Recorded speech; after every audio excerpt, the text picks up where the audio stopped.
Hello, everyone. I'm Debbie, and I am your host at Alternate Juror. Welcome to my very first YouTube channel. This is where I hope to view trials as a potential juror would. That means not watching any media coverage beforehand, no so called documentaries that may or may not include evidence that one exists or two is ever presented at trial, and just having nothing to just give us that tilt of bias one way or the other. We all know that media has their narratives they push. um, Documentaries certainly have narratives that they push, and over the last year and a half that I've been watching trials, I've watched those things have a lot of impact on juries and their decisions. So, my goal here is to avoid all of that and to avoid all that noise and just view the trial as the jury sees it as well. The only thing that would be different for us is if there is a sidebar, which a lot of courts don't have audio on those anymore, or if there are arguments between the attorneys outside the presence of the jury. I will probably be a day behind on most of these trials, so we can skip ahead through that stuff if we feel like we don't want to listen to that. So we actually just have what the jury has, or we can listen to it and see if it, you know, would persuade us one way or another if we heard it as a juror. Um, the first trial that I am going to cover is a trial out of Wisconsin. It is a woman who is accused of murdering her 62-year-old friend with using Visine. Um, I have I yesterday was first day of trial. Um, I have got this started right up at opening statements and just kind of bypassed all the there was some juror issues. A juror had told somebody he wasn't going to show up to yesterday. Judge Dora, which is the judge from the Gerald Brooks trial, she was not very happy about that. Fortunately, that guy made the right decision and showed up to court when he was supposed to because she was going to have him picked up. There was an issue with another juror that he apparently knows a witness that's going to be called. The defense obviously tried to get rid of this witness. Judge Doro said no. And so they proceeded with opening statements and had a few witnesses. The good thing about me being a day behind is we can play this at 1.25 speed, skip through the breaks, and get caught up pretty quick. So I will be streaming Monday, Wednesday, Friday. I will probably start around noon Eastern time. That will be obviously later start than court generally does.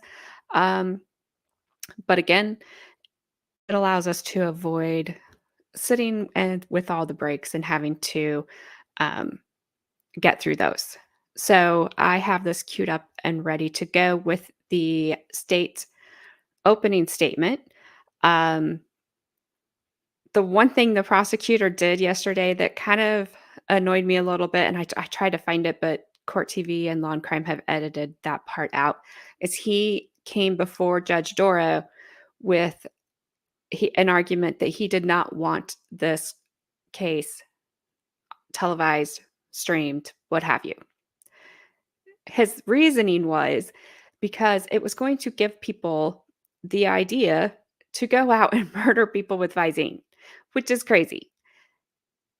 And Judge Doro said, all of our motions hearings have been live streamed by Zoom. Um, and, his response back to that was basically, who's watching? My response back to him would be, you'd probably be surprised.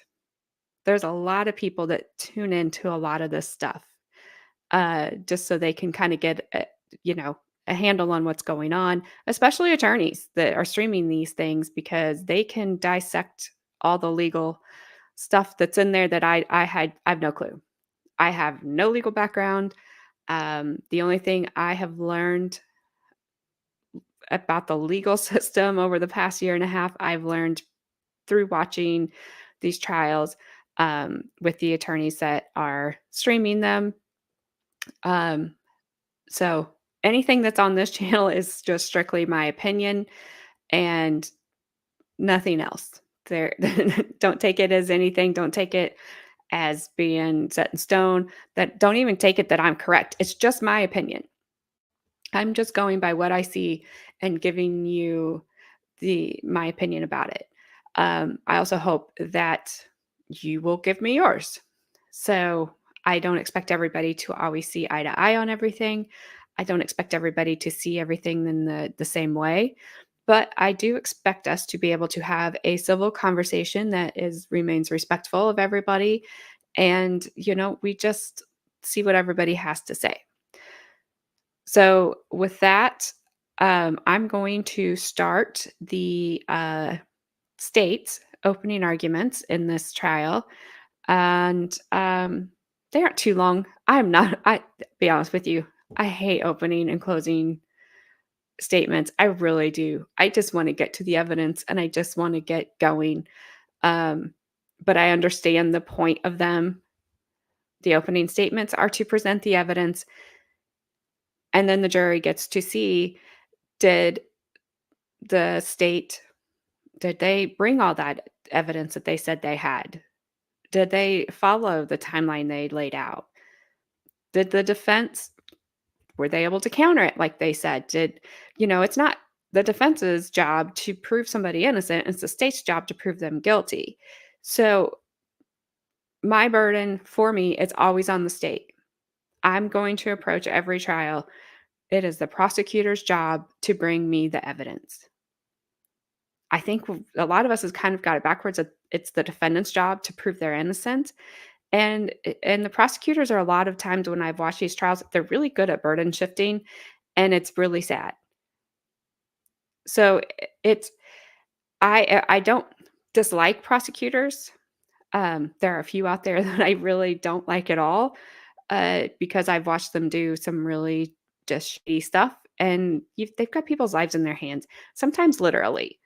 If you're going on a death penalty case, you better have everything you said. And you better be able to bring it all, and it better be clear and convincing. Even if you're trying to put somebody away for the rest of their life, it's the same thing. I think a lot of people out there anymore think if you're arrested, you did it. If you're arrested and the prosecutor brings charges and you end up in court, obviously you did it, because nobody would ever bring charges against anybody if they didn't have the evidence to prove their guilt. And that absolutely is not the case. I have seen a few bad, really bad cases over, like I said, the last year and a half, and it has really just kind of tarnished prosecutors in my eyes, um, because some of them out there, they just want to win and they don't care the cost to get that, especially if they have big political aspirations, such as state attorney, um, judge, what have you. They got to pad that resume, and I don't like it. Also that working hand in hand with prosecutors, and don't think that I don't have respect for law enforcement, because I do. Um, but when they get in court and they can answer, if the prosecutor goes, "Mr. Detective, is the sky blue?" And he answers right away, "Well, absolutely, it sure is." And the defense attorney gets up and says, "Mr. Detective, is the sky blue?" And he just sits there like a deer in headlights. And don't know. I don't remember. I can't recall. That irritates me. Don't get in there, and I've heard they're trained to do that. I don't know. I don't like it. So that's just me. I just remember what you've been told. Just remember your evidence. If your case is strong, stand on it. Stand firmly on it. But that's just a few of my feelings about things. You can let me know your feelings in the comments. Uh, and you know what? Let me My mouse, there it is, has been super uncooperative lately, so we will get going. And here is the states. Um, Let me get this up here so you can see it because that would definitely help. And here are their opening statements.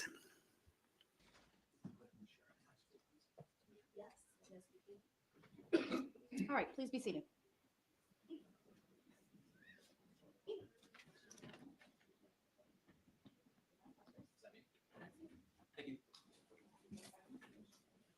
Oops. Attorney Sitzberger, you will be using the lapel. Yes. All right, you can. Did a sound check, I think. Do you need the podium at all? I do not. And Madam Reporters, you have a good view of everyone? And I probably will boomer a lot of things for a while, so just bear with me. Thank you, Judge. Good afternoon, everyone. On behalf of the state, I'm going to take this opportunity. It's really our first and only opportunity to thank you all for your attention going forward. We talked a lot yesterday about how long this trial is going to go. That's certainly not lost on us, what we're taking you all away from, and we appreciate it.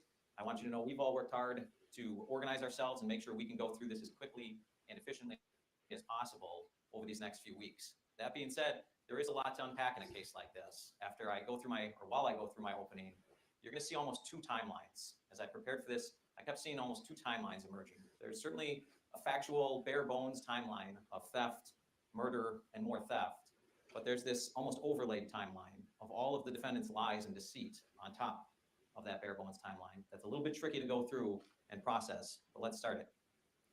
So this is Wisconsin versus Jessy Kurczeweski. Said otherwise, this is a case of murder, greed, and lies. The judge just read you the three counts.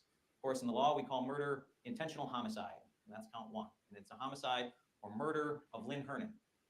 Count two is a theft of over $100,000 of Lynn Hernan. And those date ranges, January 1st of 2016 until October 3rd of 2018, really represent the theft while Lynn Hernan was still alive. And then count three is yet more theft, more greed, of theft of almost $87,000 from Lynn Hernan's estate from October 4th until July 9th of 2019, after her murder. We all come into court with ideas of what homicide or murder are and what a theft is, and certainly there's legal elements that have to be proved that the judge read to you, and we'll go through a bit more because as the party that has to prove each of those elements to you, I want to make sure you have a good understanding of what intentional homicide is, not just sort of the classic example of somebody shooting another individual in the head and killing them. It can be many things. In this case, poisoning. But first, though I said this is a case against Jessy Kurczeweski, murder, greed, and lies, at the heart of this case, what I don't want to be lost on you is this is a case about Lynn Hernan, the victim.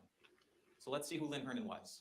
Lynn Hernan was an individual with a small but close group of friends. I think you're going to see as the evidence comes in that it was really two distinct groups of friends. On the one side was Ms. Kurczeweski and her mother, Jennifer Flower. On the other side was these individuals, Keith Lang, Corrine Posa, Jim Kelleher, and Anthony Posa. And you'll hear from many of them. Now, interestingly, Lynn Hernan was also an individual with no children of her own. So she sort of pseudo-adopted her friend, Jennifer Flower's daughter, Jessy Kurczeweski, and did the same thing with Corrine Posa's son, Anthony. And you're going to hear that they were named the two beneficiaries of Lynn Hernan's will, or her estate. And we'll get into that a lot as well. Lynn was also a cat lover. That seems like a flippant thing I put on there, but it's actually very important because, and I'm fast forwarding a little bit, but at the very day of October 3rd, when police come and talk to Jessy Kurczeweski, they ask her point blank, do you think this could be a suicide? And her answer was, well, yes or no, I don't really know. I don't think Lynn would have left her cats. And that's what Anthony, Jim, and Corrine will also tell you. That Lynn was a person who didn't just love her cats like many people. She loved her cats. She was not going to leave her cats alone to fend for themselves or let somebody else come in and take care of these cats. The cat lover part is actually a very important part to all of this. While she loved cats, hated technology. Didn't own a computer, didn't own a smartphone, used a flip phone sort of when she had to, didn't use email, had no email address of her own, had no way of checking it, didn't know how to check it. When she paid bills, it was with cash or over the phone, making transfers through the bank over the phone, or going in person to a branch and making a payment on a credit card or utility bill or something like that. You're going to see, and we'll get into pattern of life and what that is and what that means. But Lynn was not a person to go online and pay a bill. She was not checking her credit card statements online. She was not checking email. She was doing nothing. Had no computer or any device to access the internet. And frankly, dead at only 62 years old from a tetrahydrozoline poisoning after the defendant gave her a bottle laced with Visine eye drops to drink. So I told you we'd get into the legalities of what is intentional homicide. Right? The judge just read these. I'm not going to go through each part the judge just read you, but I am going to highlight that we have to prove to you that Ms. Kurczeweski caused the death of Lynn Hernan. I want to highlight that her act has to be a substantial factor. And certainly here you're going to hear, really in the defendant's own words, that she gave Ms. Hernan a bottle of water that she knew to be filled with Visine eye drops. Second element, that Ms. Kurczeweski was aware or intended to kill Lynn Hernan. And that can mean that she was aware or practically certain that her act was going to kill Lynn Hernan. We're going to show you that, again, with the defendant's own statement. And when she's talking to detectives after she's told, because there's many versions of the defendant's statement, and they constantly change as she gathers more information through law enforcement. But ultimately, she admits to giving that bottle with Visine in it for Lynn Hernan to drink. And when the detectives ask her, well, did you know that was going to kill her? She says, I was sick because I knew it could kill her. And you're going to hear that knowing that Ms. Kurczeweski still left Lynn Hernan alone, left her house. In fact, you're going to hear that she didn't spend the day worried about Lynn. She was opening a JCPenney account in Lynn's name that same morning, and she was using other accounts of Lynn to go shopping, do some online shopping, while she knew she had just given Lynn poison. Let's talk about intent. Lynn Hernan's not here to tell you what went on October 3rd, 2018. So you have to look at all of the defendant's acts, words, and statements. That's sort of subcategory 1. And then over here, you have to look at all the facts and circumstances that were going on around October 3rd, 2018, for us to show you that Jessy Kurczeweski did intend to kill Lynn Hernan. Again, the judge just read this to you, but it's important. So I don't know if any of you happen to watch the Taylor Shabusiness trial, also in Wisconsin.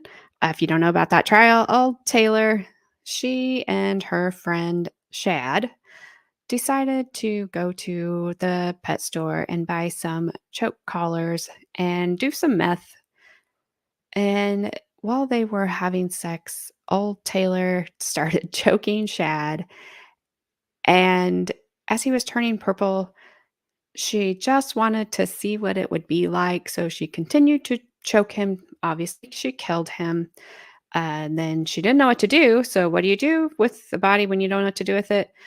Apparently, you chop it up. So, she chopped him up. And the bad part about it is Shad lived with his mom and her boyfriend or his stepdad, whoever it was. So, his mom had the unfortunate, I don't even know the word. I feel so bad for her. She heard the door shut. She got up to make sure that her son had turned all the lights and everything off. There was a bucket sitting at the bottom of the staircase. And when she went to look in the bucket, she found her son's heads. I'm going to say that plural. In the bucket. If you haven't seen the Taylor Shabusiness trial, it's kind of a crazy one to watch. Her police interview will pretty much tell you all you need to know. Obviously, she was found guilty.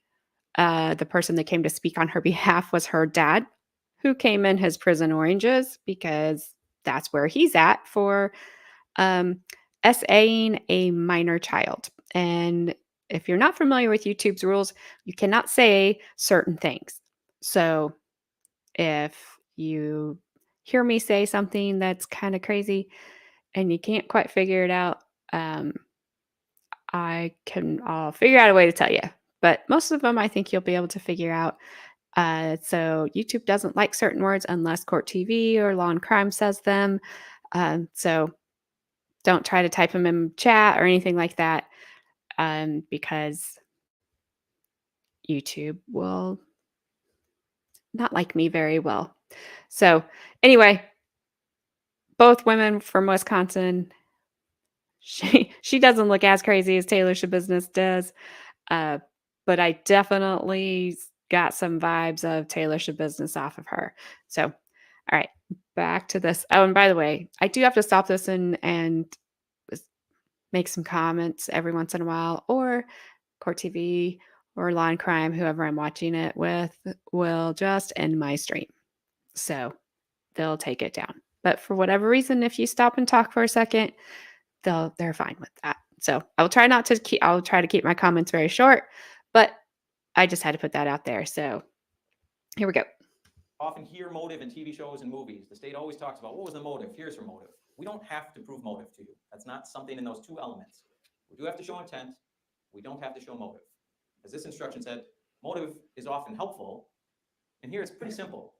As we go through the financials fairly painstakingly, you're going to see that the access Ms. Kurczeweski had to Lynn Hernan allowed her to steal every dollar almost that Lynn Hernan was worth in life. And knowing that she was going to be the personal representative of Lynn Hernan's estate, you're going to see that in or about October 3rd, 2018, Lynn Hernan became worth more dead than alive to Jessy Kurczeweski. But it's important to note, intent is not the same as motive. The theft counts really go to that motive, but they're separate crimes. Again, here are the elements, verbatim from what the judge just read to you. I try as best I can in openings to let the jury know what I think your job is really going to boil down to. And so with element one, that's going to be pretty simple for you. That Jessy Kurczeweski intentionally transferred property of Lynn Hernan between January of 2016 and October of 2018. You're going to see, and we're going to focus on 28 checks that were all written off Lynn Hernan's account to Jessy Kurczeweski. By her cashing those, that's transferring property. That's just element one right there. This wasn't a bank error. This wasn't an, oh my gosh, it went into my account and I don't know who deposited this. This is just transferring property. That's element one, period. What becomes an issue is elements 2 and 3. Again, did Lynn Hernan consent to those money transfers into the defendant's accounts? So that's kind of 2 and 3 rolled in together. And we'll talk about that going forward. Again, number 4 is going to be easy. I don't think you're going to have to spend much time worried about element 4 because it's going to be clear that the defendant never paid back any dollar amount to Lynn either while she was living, and even though she had access to the estate account as personal representative, she didn't put any money back into the estate. That she said, oh, you know, when she died, I owed Lynn $144,000, so let me put that back in the estate. Not a single dollar went back to Lynn Hernan, either alive or dead. So number 4, absolutely, the defendant intended to permanently deprive Lynn Hernan of these monies. So let's talk about that consent. It's the same in count 3, rather quickly, the estate. And this, as Ms. Kurczeweski and Anthony Poza were the only 2 beneficiaries of Lynn Hernan's property at that point, really this becomes a theft from Anthony Poza. What should have happened was whatever Lynn Hernan's estate was truly worth, it's split down the middle, and Jessy Kurczeweski should have gotten half, Anthony Poza should have gotten the other half. Unfortunately, that's not what happened. Again, consent will be an issue. For count 4, that should be transferred, I apologize about that, but the transfer of property in element 1 and the permanently deprive in element 4 will not be an issue. You're going to see numerous cash withdrawals that Ms. Kurczeweski made from Lynn's estate account to herself, where she's just taken out thousands of dollars, roughly $50,000 in cash withdrawals from the estate account. Again, never paid back. We're going to talk about an inheritance loan funding, where essentially Ms. Kurczeweski made an agreement with the company that said, I'll put up $10,000 of the inheritance I'm supposed to get if you give me $18,700 right now. And she paid that back, and they refunded some of the money. She should have plugged that refund back into the estate. But the point is, she took all that money out of the estate. She didn't wait for her inheritance to put that up. She didn't pay back any of the money. So we have roughly $50,000 in cash withdrawals. We have this sort of bogus loan fund that she takes for herself out of the estate, never paying anything back. And we have a number of checks again, written to either the defendant's own credit cards, to her mother's apartment rent, or just to cash for herself, to the tune of almost $87,000 out of the estate. Again, I included this again because for theft, just like for the intentional homicide, again, Lynn's not here to tell you what she consented to because she was murdered on October 3rd, 2018. So you have to, as jurors, look at what the defendant was doing around this time. What are all the facts and circumstances surrounding this time frame now of October 4th to July 9th of 2019? So going back to count 1, I kind of talked about this. But we have this murder element to this case, right? Murder, greed, and lies. The murder part is that our own medical examiner for Waukesha County has been doing this for roughly 35 years. He's going to come in and tell you that as she did her job in this case, she determined the manner of death in this case to be homicide, and that the cause of death was tetrahydrozoline poisoning.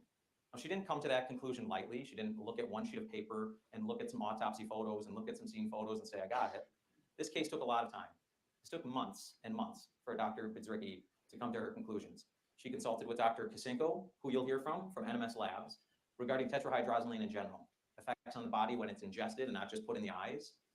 Dr. B herself ordered several toxicology reports after the original one. She wanted to see more information, as much as she could get. So she was constantly sending lab work out for more toxicology reports. You'll hear she did her own research. She obviously got to see Lynn's body very close in time to October 3rd. And about that, she'll tell you that in her experience over that 35 years, she thought this death scene looked staged. She's been to a number of drug overdose deaths and the scenes, and she'll tell you that this one struck her as being staged. She'll tell you that people who legitimately overdose on drugs and end up killing themselves do not have piles of powder sitting on their chest. They don't have powder and pill fragments up in their hair. They don't have pills laying everywhere. They take everything. There's really nothing usually left behind. And so she'll tell you about her observations and why that stuck out to her as something being off about that initial crime scene. She'll obviously tell you about her autopsy and going through that.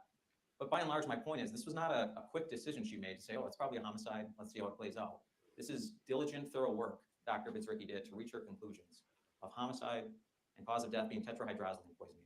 And she'll tell you there were other drugs or substances in Lynn's system, many pharmaceuticals, but she's still going to tell you that the overall cause of death was the tetrahydrozoline poisoning, eyedrops. We know that the defendant, Ms. Kurczeweski, killed Lynn Hernan again because eventually, after her story changes a number of times, she admits to detectives that she knowingly gave Lynn Hernan a bottle filled with Visine. And as you can see, Visine has tetrahydrozoline. They're not synonymous, but when we talk about tetrahydrozoline in this case, we're oftentimes talking about Visine. Again, defendant had the intent to kill Lynn Hernan. This is, again, taken directly from the jury instruction as to what intent means. And there it is again. After admitting that she gave this bottle laced with Visine to Lynn Hernan, she told detectives she knew it could very well kill Lynn. She still left, went shopping, opened other credit cards in Lynn's name while Lynn was dying of poisoning. So again, what are all the words and statements of the defendant? That kind of leads to my greed portion of this whole trial. As to count two, there's the total figure we're going to show you, and that's for 28 checks from 2 different bank accounts of Lynn, over $144,000 taken in about a 2 to 2.5 year span of time. What you'll also see in that time is the defendant was getting paychecks direct deposited into her account. So you'll be able to see exactly what legitimate income she was making from her job when she was unemployed and not making any legitimate income from a job. And over the same span of time, January 1st of 2016 to October 3rd, 2018, her total earnings through jobs at various dental offices was right around $49,000. Now, you're going to see that she absolutely needed to have this $144,000 because when we go through all of Ms. Kurczeweski's credit cards, bank statements, spendings, you'll see that in that same time span, 2.5, almost 3 years, her earnings were $49,000, her total expenditures over $500,000. You're also going to see that on these 28 checks. I'm sorry, first of all, this doesn't count. This $144,000 figure does not count all of Lynn's credit cards suddenly being maxed out and over their limit. It doesn't count a $30,000 loan that Ms. Kurczeweski took out in Lynn Hernan's name after altering bank documents. Lost the TV. You lost something. Scared all of a sudden. Here we go. Thank you. All right. So, bottom line, by October of 2018, an account of Lynn Hernan's, which from 2014 until spring of 2016 held $250,000. Actually, there's about $500 of interest collected on that in those 2 years. By October of 2018 is down to $87.72. You're going to hear that of that significant chunk gone, Lynn Hernan made 2 rather large purchases for herself. In 2016, she bought herself a Jeep and paid for that out of this account. And she also bought herself some jewelry. You're going to hear that for much of Lynn Hernan's life, she lived paycheck to paycheck, dollar to dollar, until around 2014 when her mom died and left her $250,000 in inheritance. So she buys herself a jewelry that she ends up paying. She puts on a credit card, but pays down off this account with her inheritance in it. Beyond that, $134,000, more than half, is all 20 checks written to Jessy Kurczeweski. Of those 20 checks from that account, we'll keep going. Of those 20 checks, 19 of them have a very specific purpose written in the memo. Some say Cohn, K-O-H-N, Law Office. Some say Prosper Funding. Some say America Advance. Some say Citibank. The point is that you'll see the money leave Lynn Hernan's account, go into the defendant's account, And never do any amounts leaving Ms. Kurczeweski's account go to those purposes. Deceit and greed. There's another account Ms. Hernan had that's down to $52 by October of 2018. Here we are. But that involves 10 checks written to Ms. Kurczeweski for another $10,000. That represents that $144,000 figure. Okay. Let's catch up here a little bit. And that's another point. Out of these 20 checks, there's a 21st check out of this account that's written to the Jeep dealership for Lynn's Jeep. Other than those 21 checks, not a single check will you see come out of Lynn Hernan's account to anybody else. So not an account she was using. When Ms. Kurczeweski had access, Ms. Kurczeweski knew that Lynn Hernan didn't have internet to easily check these things. Again, none of these amounts are ever paid back in life or in death to Lynn Hernan. So let's talk about patterns of life. I mentioned that before very quickly as we go through with Detective Plennis, all the financial statements, and there's quite a few of them. And again, we'll try our best to work through them efficiently but thoroughly for you. You're going to see patterns of Lynn Hernan emerge, right? I told you that most of her friends will even tell you, and it's substantiated by her financial statements. She was often a person who used cash. Her credit cards were not used very often. But when they were generally at businesses like Pick and Save in Waukesha, Speedway gas stations in Waukesha, things of that nature. When she used her credit cards, they were paid down very quickly. Her credit score was up in the high 700s to low 800s for much of this time span we'll be talking about, January of 16 to October of 18. No online activity, no IP activity is on her accounts until approximately June of 2018, when Lynn's pattern of almost 2 years at that point that we can see starts to look a lot like Ms. Kurczeweski's, where now all of a sudden we're seeing Lynn's credit cards being used a lot, balance is not being paid down, or maybe just the bare minimum so that interest is piling up. We know that Ms. Kurczeweski, as I said, she's earning $49,000 of legitimate income in this time, and she's spending well over $500,000. You're gonna see that most of those purchases are ATMs, businesses in West Allis, Hales Corners, and Franklin. Specific businesses that were talked to about yesterday, Scotty's Pub and Stella's Palace being two of the most prevalent, but also Potawatomi.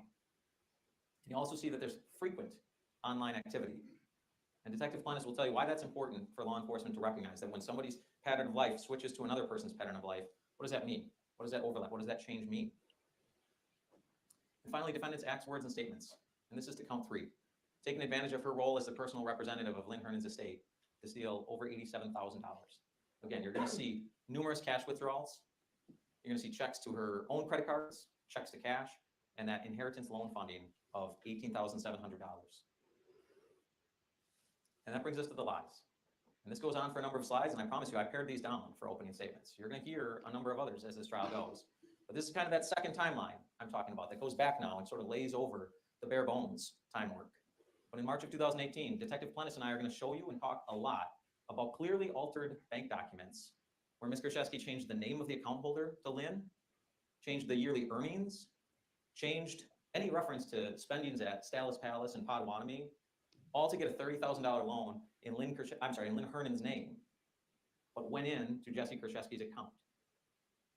You're going to see that it went in on March 8th of 2018. That same day, Jessy Kurczeweski adds Lynn Hernan to her bank account as a secondary user, obviously so that this loan in Lynn Hernan's name can go into that account. Furthermore, in spring of 2018, and you're going to hear, and Scott Craig is the former boyfriend of Jessy Kurczeweski. He was the boyfriend of Ms. Kurczeweski until July 9th of 2019 when she was arrested. He'll tell you that he knew of Lynn, knew who Lynn Hernan was, thought it was a woman that Jessy Kurczeweski helped care for, a family friend of Jessy Kurczeweski, but he never met her. And in spring of 2018, Ms. Kurczeweski tells her boyfriend, who she's living with, who they've been in a relationship for 3 years, she tells him that Lynn is in a coma at Freighter Hospital. That's sometime in spring of 2018, he remembers. Scott Craig will tell you that he believed on October 3rd, 2018, when Ms. Kurczeweski tells him over the phone that Lynn has passed away, Scott Craig believed that Jessy Kurczeweski was at Freighter Hospital in Lynn's hospital room.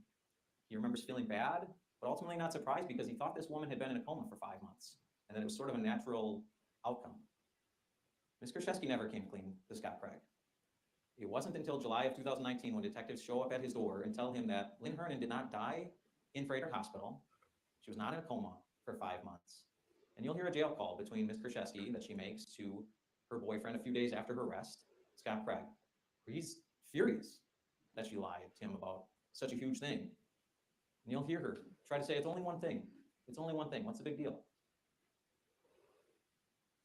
On October 3rd, as we talked about, she's using Lynn Hernan's credit cards, even after giving her this bottle of poison. She's opening up a JCPenney card. She's using that JCPenney card immediately after opening it, about 10:30 in the morning. We move to October 8th of 2018. She goes and picks up Lynn Hernan's jewelry from the medical examiner's office, and within 2 weeks is selling 3 pieces of jewelry to Robert Hack. And what's interesting about this is that Robert Hack makes you declare how long you've owned an item before they're just going to let you sell it. Right? They don't want people just taking things that aren't theirs and coming in and selling it and getting the money. Ms. Kurczeweski fills out 3 separate forms saying one of these items that she picked up 2 weeks ago, she's owned for 2.5 months. Another one that says she owned it for 3 or 3.5 months. And the third piece she says she has owned for 6 months. Moving to later in October and early November of 2018, you're going to see that there's even more credit card activity for Lynn Hernan's credit cards, weeks after she's dead. In January of 19, here's another big one that involves Scott Craig. He wakes up one day to hear from Ms. Kurczeweski, who went out the night before. There's a big text message conversation where she's claiming she feels very sick and thinks she was drugged at the bar last night. She elaborates and she goes on to say, I had to go to the hospital. This is very serious. And she says, in January of 2019, and it's important to know that Dr. Bedricki had not yet made a determination of the cause of death to be tetrahydrozoline poisoning. And the detectives had not told Ms. Kurczeweski what that cause of death was because it hadn't been made yet. And yet here she is telling her boyfriend that she's at the hospital and the doctors had her run tests and that she is found to have been poisoned by tetrahydrozoline. She doesn't say eye drops. She doesn't say Visine. She says they found tetrahydrozoline in my system. She tells her boyfriend that this is serious. This can kill you. In July, fast forward to July 9th of 2019, when detectives now tell Ms. Kurczeweski that Lynn died of tetrahydrozoline poisoning, she seems shocked and then says, I didn't even know you could die from that. Months after telling her boyfriend, this is serious, you can die from this. Next, to February of June of 2019, the police will tell you all about how they go through people's phones. They went through Scott Craig's phone, they went through Jessy Kurczeweski's phones, they went through some other phones, and they download. And they're good at getting everything they can, including some deleted things. And lo and behold, on Ms. Kurczeweski's phone, between February and June of 2019, they find a number of documents that she deleted from her phone. The subjects are, quote, criminal poisoning, cyanide poisoning, and household poisons. Those all show in the phone download that they were accessed. I mean, somebody opened them on her phone in July of 2018. Moving to April of 2019. Anthony Poza, who I told you earlier, was like sort of an adopted son to Lynn. He's the other beneficiary on the will. So Ms. Kurczeweski has to run everything by him, and he has to sign off on things before she can close the estate. He feels like something's off. He doesn't think something's right, and he asks to see receipts. And a few weeks later, Ms. Kurczeweski sends him 52 pages of receipts or invoices. Detective Plennis will talk to you at length about how he went through each one of them. Some of our witnesses will be very fast witnesses who will look at a receipt or an invoice that was given to Anthony Poza, and they will tell you this is not our company's invoice at all. This is completely made up. Detective Plennis looked into all the financials. If Ms. Kurczeweski claimed to pay off a credit card of Lynn Hernan, Detective Plennis looked at it and found it to be false. Almost all of these 52 pages are completely false documents that were given to Anthony Poza by Ms. Kurczeweski, conveniently about a month or less after she purchased Adobe Acrobat on one of her credit cards that we'll show you. Finally, more lies. When she talks to detectives in both March and July of 2019, her story changes a number of times, and Detective Hoppy is going to tell you all about those. But even on the scene, I told you before, her initial statement, scene officer, who just said point blank, you called this in, Ms. Kurczeweski, you're friends with Lynn Hernan, do you think this could be a suicide? She doesn't say, yes, absolutely. Lynn was suicidal for a long time, and what a tragic ending. She says, I don't, yes and no. I don't think she'd leave her cats. In March of 2019, she writes an email to one of the detectives on the case and says in that email she has a hard time believing Lynn would commit suicide. Okay? Now July of 2019. That's one of the words we cannot use, that S word that he keeps saying. So if you have any comments, leave in the chat. Generally, everybody just calls that self-deleting because you cannot say anything, definitely not the S word, or any other words that kind of go with that. So just an FYI, if you have any comments about the possibility that maybe she did that, just please say she self-deleted. Maybe. Think, yeah, I don't know. But don't use anything that, starts with a K herself or uh, you know, just self-deleted. That's a good one. That one seems to not get anybody in trouble. She's arrested. She's told this is a poisoning, and that police now know the medical examiner has deemed this a homicide, and they don't think it's a suicide. Now, Ms. Kurczeweski starts claiming that Lynn was suicidal for months leading up to October of 2018. She still denies helping in any way or knowing anything about Visine many times. Ultimately, then her story changes again. She says, okay, well, one time I put 2 drops of Visine in a glass of water for her because I just knew that she was drinking Visine. But that's it, that's all. So ultimately, stating, again, that quote, she finally gave that water bottle, knowing it had, in the defendant's estimation, 6 bottles of Visine to Lynn Hernan, knowing it could kill her. Walks out of that condo unit, closes the door, and goes shopping on Lynn's dime. And then that leads into a law enforcement goose chase, I'll call it, where Detective Hoppy will tell you, I suspect with some frustration in his voice, about more lies Ms. Kurczeweski told law enforcement.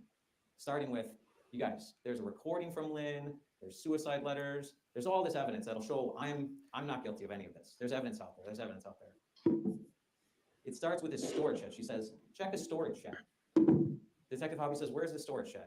And very quickly, That's not me. Ms. Kurczeweski goes, I don't know what they're doing in the courtroom. There's never a storage shed. I was going to get a storage shed, never did, but that's what I was going to, but there's no storage shed. So next, she tells Detective Hoppy, we have to check a BMO Harris bank lockbox. And the detectives do, they did before, and they learn that it's empty. There's nothing in there.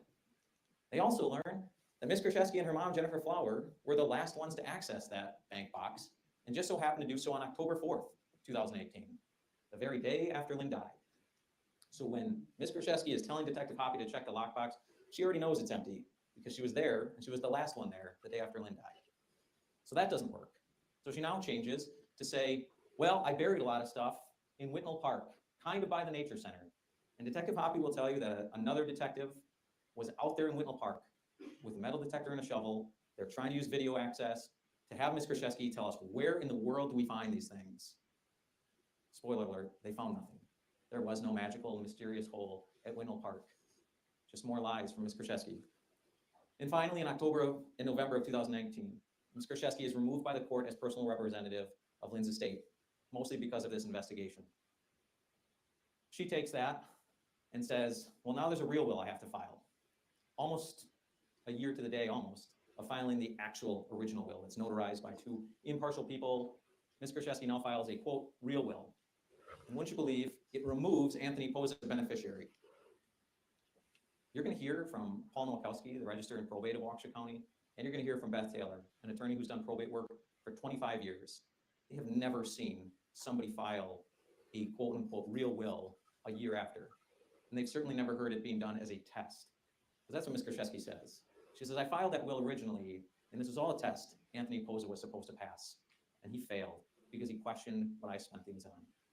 And lo and behold, she tries to leave herself as the sole beneficiary of what's left of the estate that she stole from. Just more lies. And that leads me, and I think this is my second to last slide. But when we look at all those facts and circumstances, when you're talking about what was Ms. Kurczeweski's intent, did she have that intent to kill? And what was her knowledge and intent as it related to the theft? Remember, the instruction says you have to look at all the facts and circumstances. And here they are pretty simply, I think. Between January of 16 and October 3rd of 2018, Ms. Kurczeweski was able to steal $144,000 plus from Lynn Hernan while she was still alive. Ms. Kurczeweski got it to a point where Lynn Hernan, as of October 8, 2018, lost almost all of that $250,000, right? It was down to $87. Now that she's worth nothing, her credit cards are maxed out, her bank account, one of them's at $87, another one's at $52. She's worth nothing, unfortunately, to Ms. Kurczeweski. But her estate is valued at approximately $150,000. And Ms. Kurczeweski helps herself to $87,000 of that. Lynn Hernan's murder falls so conveniently for Ms. Kurczeweski as to when she could maximize her profit off Lynn Hernan. So the little clickety clacks that you can hear are my dogs. And I have 3 Great Danes and my daughter's German Shepherd here. So they come in to say hello a lot. So sorry for that. My husband and I are going to put some rugs down or maybe just carpet this room so that we don't have that noise anymore. But that's what that noise is. Sure, some of you saw Rue on camera earlier. That was Hank just coming in to say hello, but he was too scared to walk through what he perceived as a narrow slot between my desk and Rue. So that's all that noise is. I'm sorry. I know it's kind of annoying, but we're gonna fix it. And anyway, he might be back here in a second. This is not a suicide. This was intentional homicide. So I come back to what I told you was the heart of this case, Lynn Hernan. And justice for Lynn Hernan here is 3 guilty verdicts for Jessy Kurczeweski, and that's what the state is asking you to return here. Thank you. All right, that's state's Another opening. quick, stand break. Judge Doro likes the stand breaks. Attorney Galaviz, do you want the lapel so you don't have to worry about the microphone, or? She was known as Judge Mommy in the Darrell or Darrell, depending on the day for him, Brooks trial. Just because she's pretty, that's all. So she's I liked her in that trial, so I'm hoping that she doesn't ruin it for me in this trial. But yeah, so if you see anybody referring to her as Judge Mommy, that's why.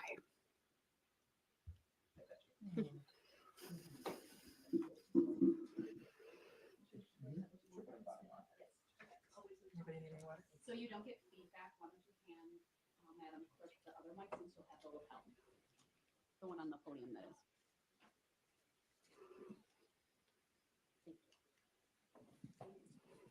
Thanks, everyone. Have a seat. And then when you're ready, Attorney Galaviz. Jessy, can you hear me? Yeah. I gotta get closer. I wanna see you all. Thank you for being here. This is day 2 and only maybe 15 to go. That's because they count jury selection as day 1. Later. As the prosecution says, we're gonna try to get this case done as quick as possible, but not too quick. This case is extremely important to Jessy.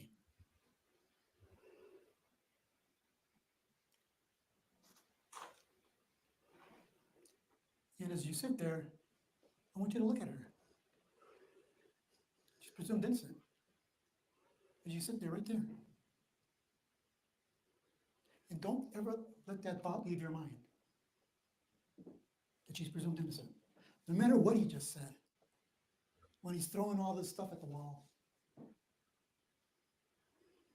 To try for you to find her guilty. She's presumed innocent. And that's the jury instruction the judge just read to you.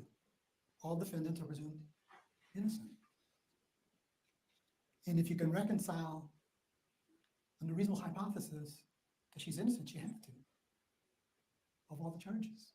If there's any kind of hypothesis, reasonable hypothesis that she's innocent, you gotta find her not guilty.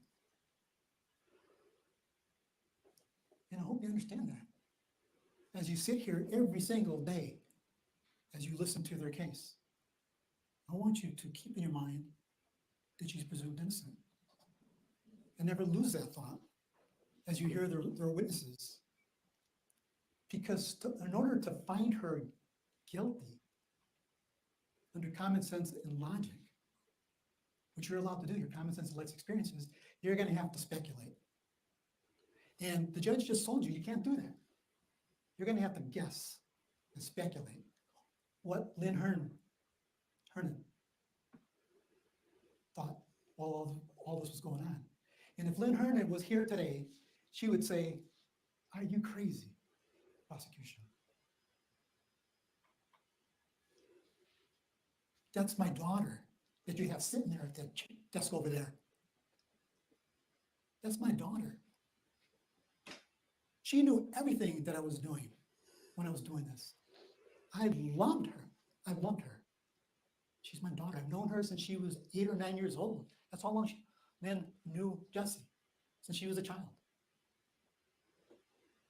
Here's a picture of Lynn and Jessy, a graduation party that Lynn threw for Jessy, high school. And there's more photos of Lynn. See how she's grabbing her in these photos? Look at how she's grabbing Jessy. This is my daughter. She's so proud of Jessy. Has her arms around her, hand on her head. That's who Jessy is to Lynn, her daughter, even though not by blood. And there's more photos. Same photo. Lynn liked jewelry. She liked getting her nails done and her hair done. but she loved that person that she has her arms around. And there's more photos of Lynn and Jessy. Look how she's holding her. This is my daughter. I'm so proud of her.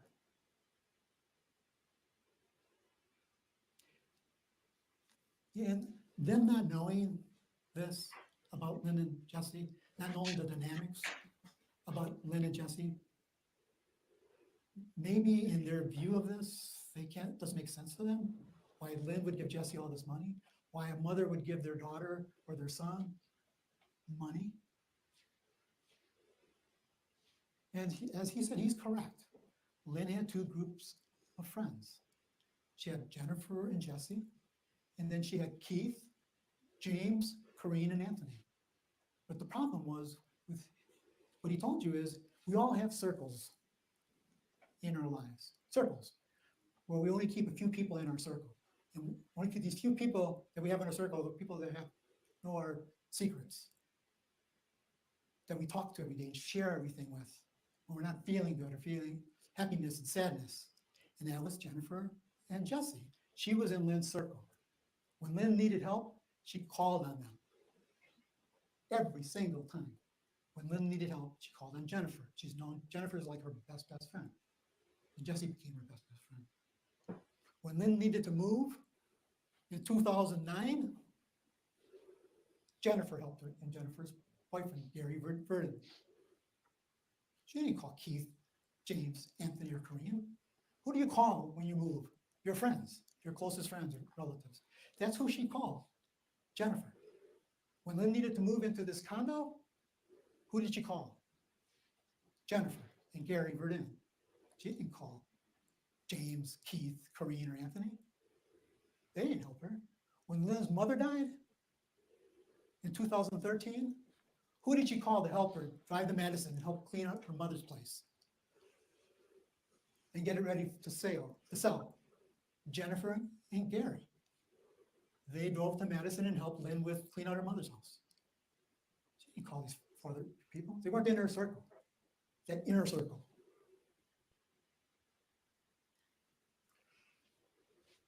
And their documents that they gave us is in the proof. Her bank account, Lynn had all this money in two bank accounts, her checking account and her money market account. Who was on her account with her? Joint. Jennifer Flower. That was her checking account. Jennifer was joint on that account. She loved Jennifer. Her money market account, again, she had a lot of money in the money market account. Who was on that account?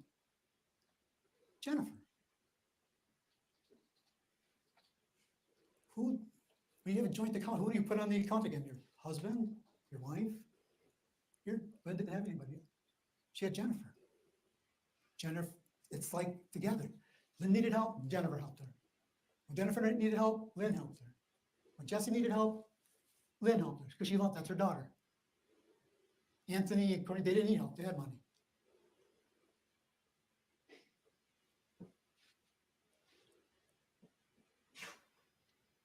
This case, as the state kind of said, during this time, which doesn't make sense to them, is Lynn was on disability, full disability.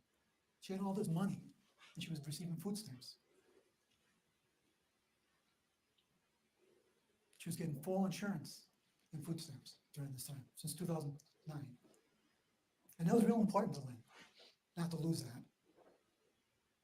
And you can lose it, depends upon how much money you have in your accounts. Because you're not supposed to get food stamps from full disability. You're not supposed to get disability and food stamps when you got a lot of money. Because why do we want to pay for somebody who's got a lot of money for their insurance and food stamps? Taxpayers. Lynn was on food stamps until she died with all this money. From the moment she inherited all this money until she died. But this is a case where they see a suicide. You can give me the next slide. Lynn liked her vodka. And when she died on October 3rd, 2018, she had alcohol in her system. not saying she's a bad person. She just liked that vodka. She also liked Visine. I had no idea why. Why somebody would put Visine in their alcohol or Visine in water. I don't know why people smoke marijuana. I don't know why people do heroin. I don't know why people do cocaine. I don't know why people do fentanyl.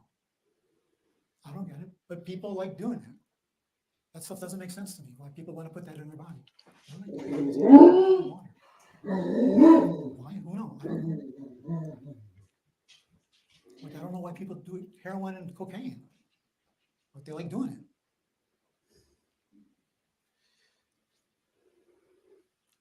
When Lynn passed away, they talk about, and I want you to hold him to this prosecutor, when he came up here and said, the tetrahydrozoline, the Visine killed him. You hold him to that when he came up here, that that's what killed her. You know, to this day, but no one's ever died from Visine, ever. Wrong. Wrong. Sorry about Mr. Hank back there. But I watched, so that I may not get a lot of information. Sorry about, I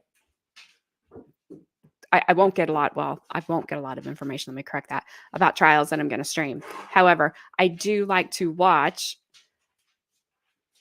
crime shows about crimes that are solved and the people are in prison. And I just watched one. I've actually, the second time I've seen this case where this guy was on, I don't know, his brother and his nephew didn't even know what number of marriage he was on. Doesn't matter. Married a nurse. He had money. She didn't want to wait for him to die. And she killed him by poisoning him with Visine. So, yeah, there's at least one case that somebody's been killed by Visine. She put it in his drink. I've heard it's a bad death. It's a horrible death. But he's wrong. So that I'm just putting that out there. He needs to get his facts straight. On planet Earth. No, not one person's ever died from Visine, poisoning. It's never happened. And I learned during this case, it's kind of like marijuana. You know, you can smoke blunt after blunt after blunt after blunt after blunt, and it can't kill you. Might make you It stupid. means the marijuana. And I learned it through this case. That you can smoke all day, every day, marijuana, it can't kill you. It found something with your body. And it's like that with Visine. It can't kill you. Judge, I'm going to object. That's not what any of the evidence is going to. I don't disagree with his objection. However, this is the first time I've ever seen anybody object during somebody's opening statements, because opening statements aren't evidence. And judges typically tell you that they're not evidence. So this guy's kind of going off the rails here. Also, if you smoke marijuana, don't take offense to my comment. Just that's the first. Sorry, I am sarcastic, and that's just the way. It's just how I am. So, you can be sarcastic right back with me. It's not going to hurt my feelings. Anyway, that's really rare for them to object during an opening statement. Like I said, this isn't evidence. It's your closing statement. You kind of got to stay on what was presented and what the evidence is. But I mean, you can't just, well, I'm not going to say you just can't outright lie on your opening statement, because I've watched people do it, but I don't blame him for objecting here. See how she rules on it. I'm going to say. Attorney Galaviz, rephrase. Well, we'll see. Your opening statements, not arguments. Save that for your closing. But when the scene was, when they arrived on the scene, this is what they found at the scene.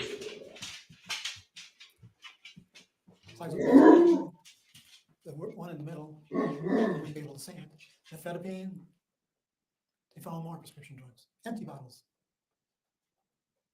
A closer look at clozapine, that was empty. More bottles. Baclofen, they found a lot of empty prescription bottles. You know why they're empty? They're inside Lynn. She had about 25 to 30 prescription pills in her system. And she was only supposed to have 5 or 6. And they can't see that as a suicide. When you're only supposed to take 5 or 6 and you get about 25 to 30, you know that baclofen she's not even supposed to have in her system. And she had about 10 to 15 of those pills in her system. That clozapine, she wasn't even supposed to have that in her system. And she had about 10 of those pills. That nifedipine, she wasn't even supposed, she was supposed to have that in her system, but not to the volume that she had. She was only supposed to have 1 or 2 in her system, and she had about 7. And you'll hear from people, clozapine kills people. Baclofen kills people. Nifedipine kills people. Reported suicides with those 3 pills. And she had a boatload of that in her system. And they're saying that no, the Visine killed her, not these 25 to 30 other pills that she had in her system, that she took along with the alcohol.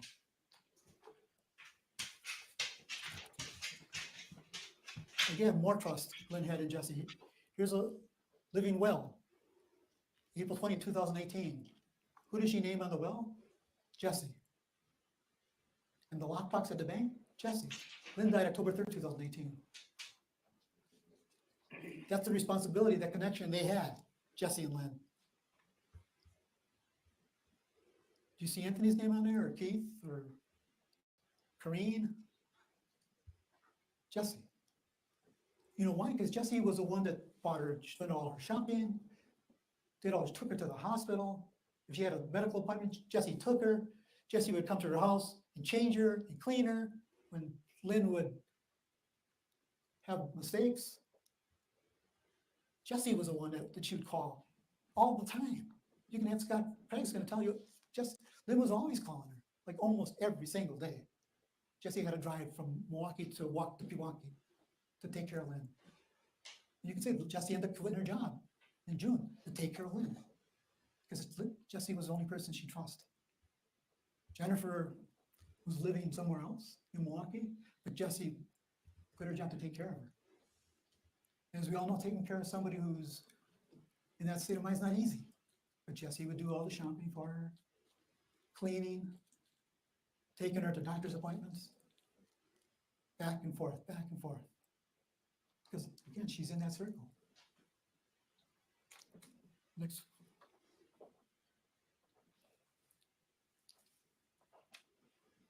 I don't know if you can shorten that, but this. Yeah, can you move it a little bit? This is Lynn. See the date this license was issued? June 21st, 2018. During this whole time that this is happening, that they're claiming that this is happening. Lynn went and got her license renewed.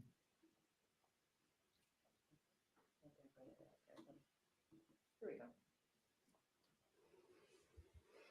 And on the driver's license, you see that she weighed 150 pounds, give or take. On the autopsy, she weighed 251 pounds. From June to October. She got real sick. Maybe she's like the rest of us and she lied about her weight. She'll tell you how sick she got and how many times she had to go to the hospital. Just Lynn saying. was really sick and depressed. And you saw the way she was done up with the hair and nails and jewelry. She didn't look like that anymore. And she didn't want anybody to her house anymore. She didn't want any more visitors because she didn't look, in her mind, the same. She might have looked beautiful to Jessy, but Lynn didn't think she looked beautiful to other people. And you're going to hear her neighbor testify to that.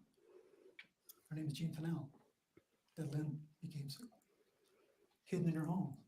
She was depressed. Next slide, please. This is a slide around, you can see it, but it basically proves that Lynn was the cyclobenzaprine. She asked, the doctor took her off of it in the beginning of January 2018. So she shouldn't even have had it in her system in October. She stopped taking it in 2018. And the next slide will be baclofen.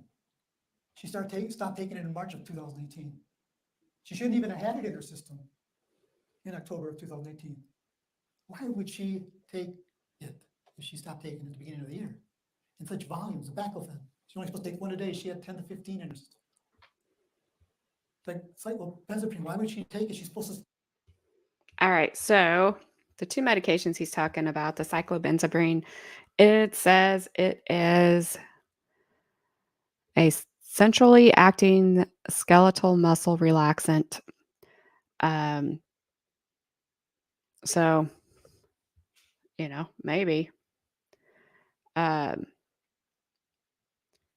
so that works in the central nervous system as a depressant that reduces muscle hyperactivity. And then baclofen, I've actually taken that before. Never thought I guess I never worried about overdosing on it, but because I wasn't trying to, but it's relieves like spasms and cramping and tightness of muscles in your body caused by medical problems, including multiple sclerosis or certain injuries to the spine. Um, I'm not sure about how much of that you would have to take. Um, and I'd have to look into it a little bit more because honestly, after his little "no one in the on earth," that's a huge that is a huge statement to say. No one on earth has ever died by Visine. I don't know that I would say that about anything. Uh, that's a lot of people. That's a lot of earth. But so he kinda lost me there a little bit with that. That was just kind of a bombastic statement, and it's not true.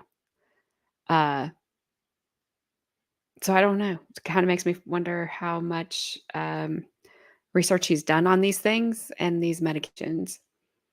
Not saying she didn't have a lot in her system because if his numbers are right, she did. That's a lot. She told him she's not taking it because she wants to kill herself. She wants to die. She doesn't like life. Doesn't make sense to them, but shooting yourself with a gun doesn't make sense to me. Jumping off a building doesn't make sense to me. Stepping in front of a train, moving train doesn't make sense to me. Suicide doesn't make sense to us who like living. But for somebody who's depressed and Oop, tired, sorry. why do you want to take their life? I have no idea. But Lynn did for some reason on October 3rd, 2018. Why does she have 25 to 30 pills in her system? They don't think that's a suicide? That must have been the tetrahydrozoline. Next slide, please. They talk about eye drops, and every time Lynn went to the doctor, every time since 2017 and 18, she went to the doctor a lot of times. Pain management, Aurora, Waukesha. She always complained about her eyes. She had to take eye drops. Every single time you'll see it on her lab at the medical report, eye drops, complaint of eye drops, pain in my eyes. And they didn't understand why she was always buying Visine. She was drinking it and using it. She needed eye drops. According to the hospital records, it's not something Jessy made up. It's in the hospital records. You'll see Aurora, pain management, Waukesha, eye drops, complaining about pain in her eyes. Next slide, please. The medical examiner said tetrahydrozoline was what killed her. And she was also using these other baclofen. She wasn't using them. She shouldn't have baclofen in her system again. She shouldn't have had these drugs, these other drugs. They're basically saying she took these voluntarily, these other 25 to 30 pills. She took those voluntarily, along with the alcohol. But the tetrahydrozoline, no, she didn't take that voluntarily. That doesn't even make sense. You're saying she took 25 to 30 pills voluntarily? Again, 2 of them that she shouldn't have had in her system, but the Visine did it. Next slide, please.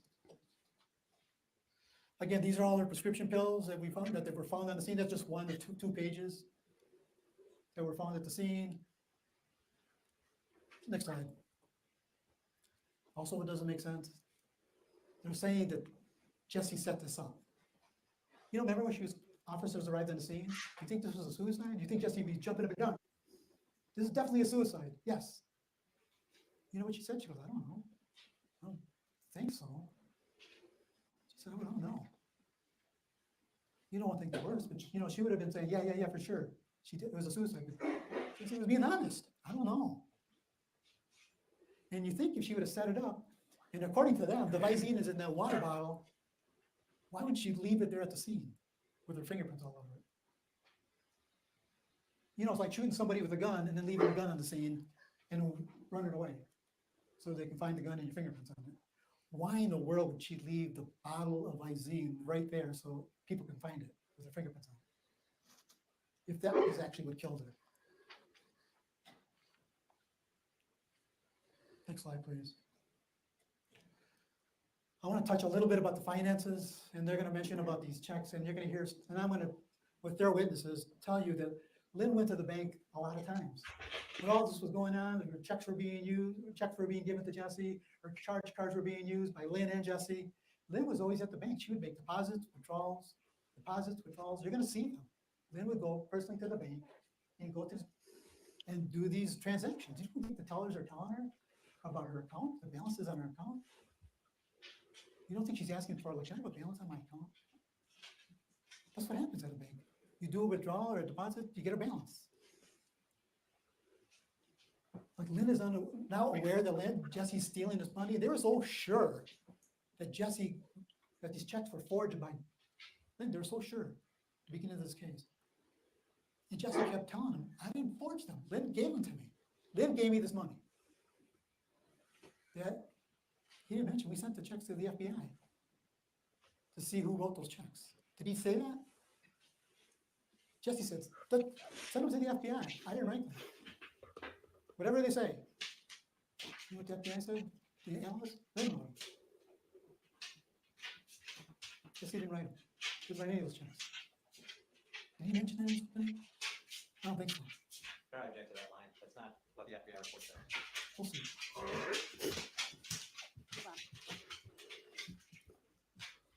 And you're going to see also through their documents that they gave us that Lynn applied for a loan in 2018 February for $30,000 loan for 35 at BMO Harris Bank. Why would she apply for a $30,000 loan if she thought she had all this money in her bank? Why in the world would she apply for 30? She had all this money in her checking account and all this money in her market account. Why would she need a loan? She was denied. The bank denied her. She had all this money in her account. Why would the bank deny her? And then she tried for another loan. Her and Jessy. And I'll be honest with you, her and Jessy filed some fraudulent documents to get this other loan through Wells Fargo. Lynn and Jessy together. They applied, falsified Lynn's earnings. And she got that loan. Jessy and Lynn. But Lynn knew about it. Lynn had to go to the bank, Wells Fargo, and sign for that loan before they could get the money. Jessy and Lynn in front of they were with together to Wells Fargo Bank to sign for that loan, March 8, 2018. Wells Fargo in Pewaukee. Again, Lynn loved Jessy. That was her daughter. She was in that circle. But if Lynn was here, she wouldn't believe that Jessy's sitting over there to start with. Had she known this was going to happen, I think she would have did something different. I don't think, never in her wildest dream would she ever think Jessy would get arrested for a suicide that Lynn committed or being charged with money that Lynn gave to her. Jessy's innocent.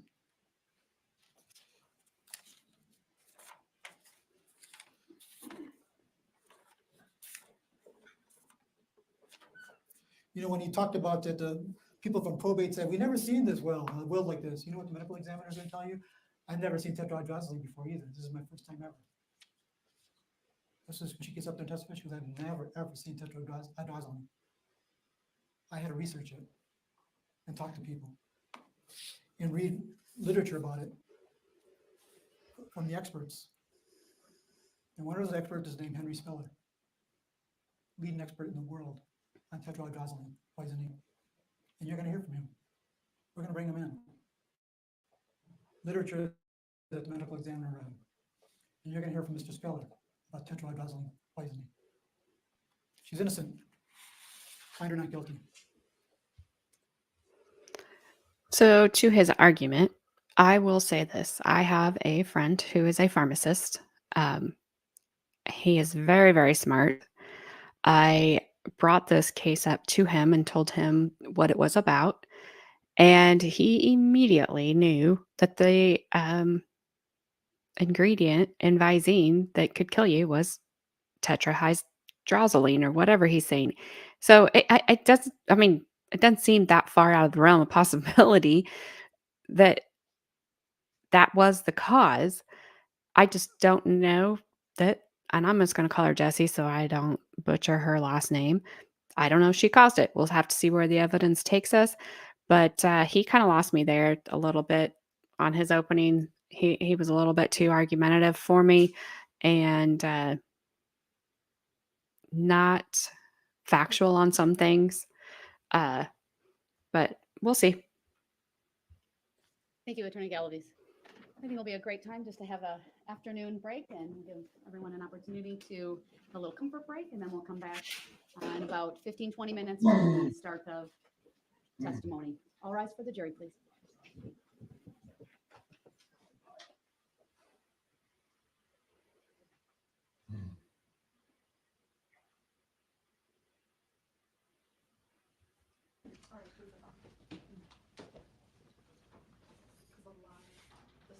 I presume we have a witness ready to go.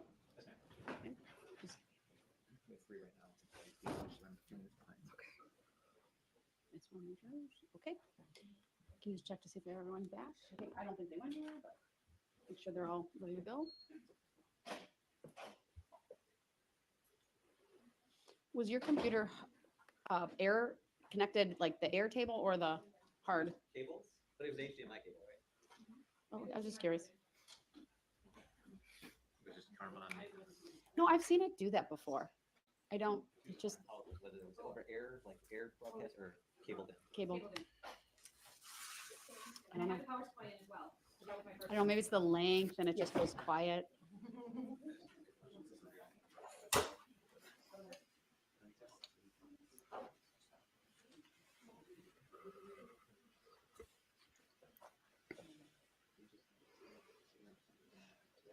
All right, let's get to jury.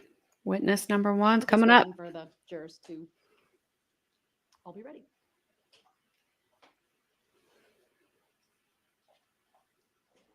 Hey, Scott, can you,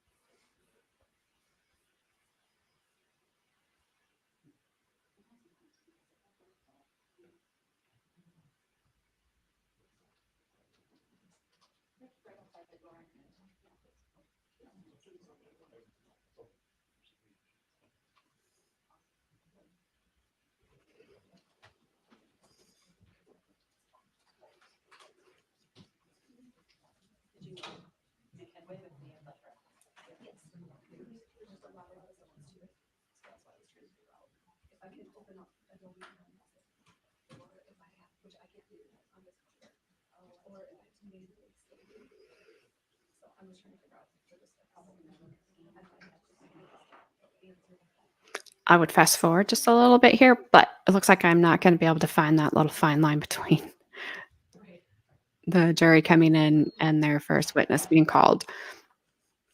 So I apologize. are we ready? There we go. Okay, we're all ready, so we'll be back on the record and all rise and the jury should be in shortly.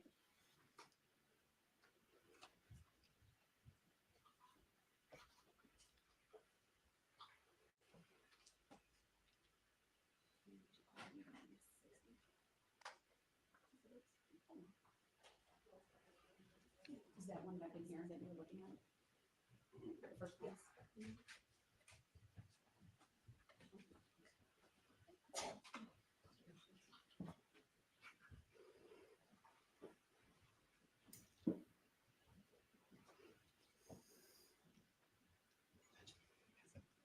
I see that. Thank you. You're very efficient. We stand for you, so when you come in, you can sit. Unless you want to stand until you're all in.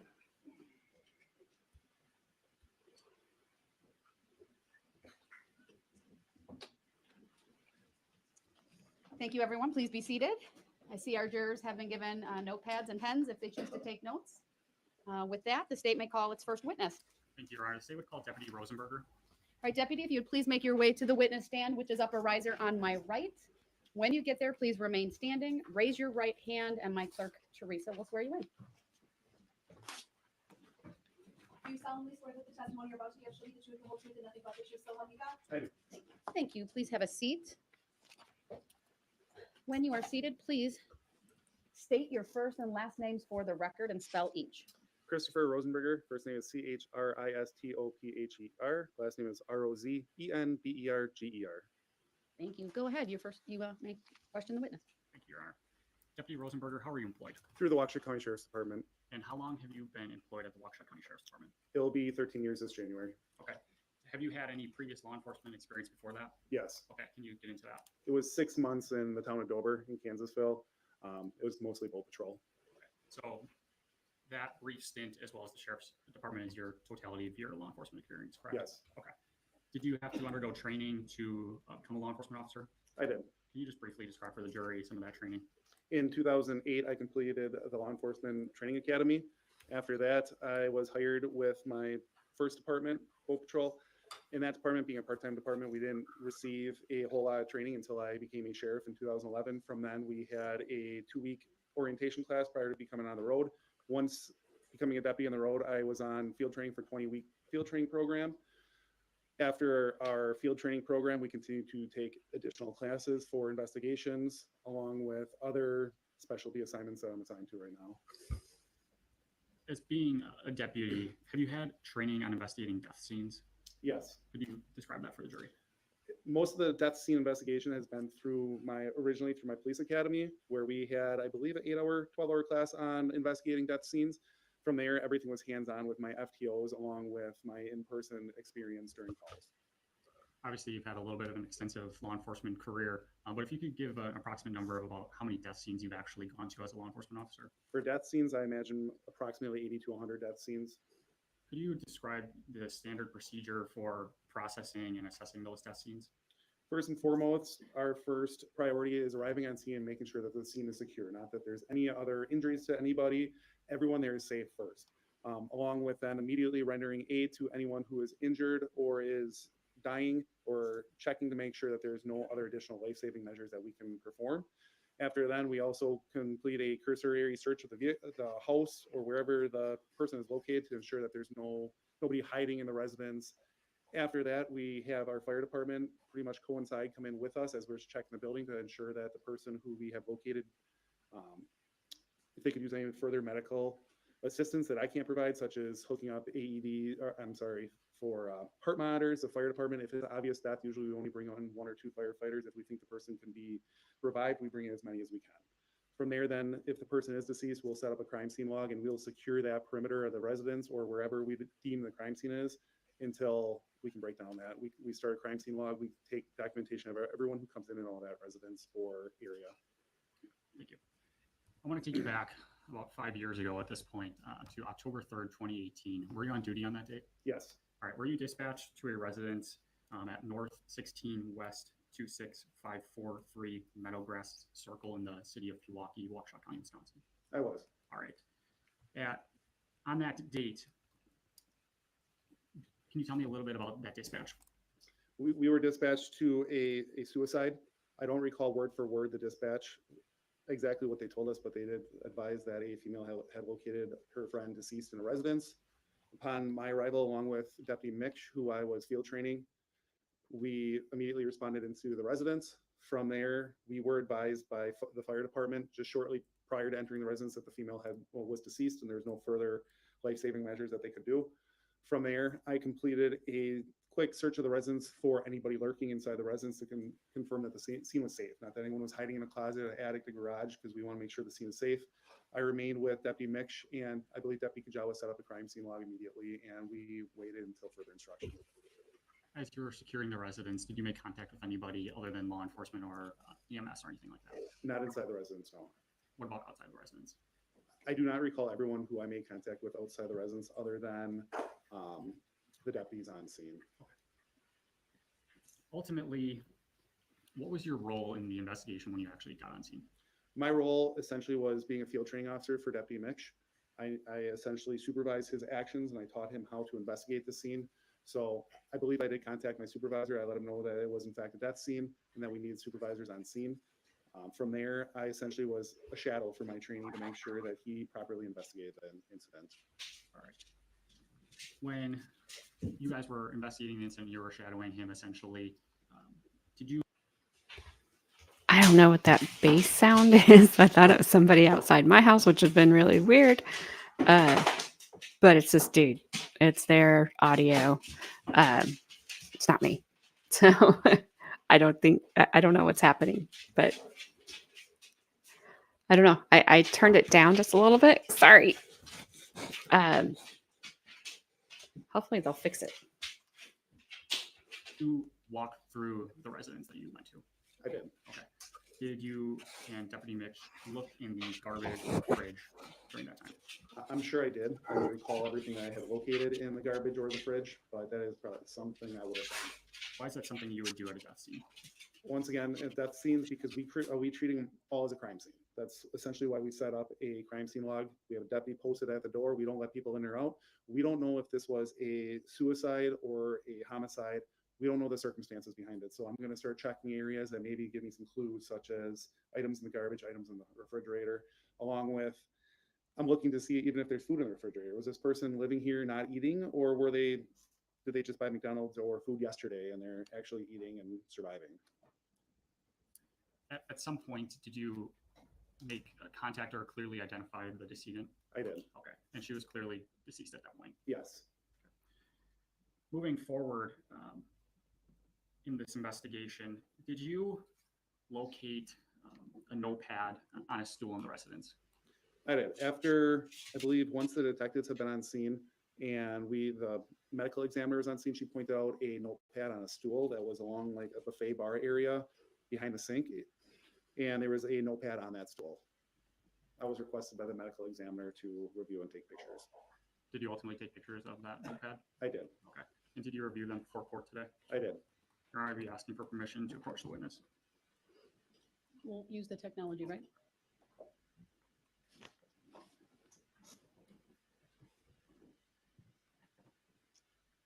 He's going to approach you electronically, so to speak. The documents that they have, the court will see, you will see, and then presumably we'll go forward from there. Let me know once you see what you want on your preview screen, and then I'll approach the witness. It's not up yet.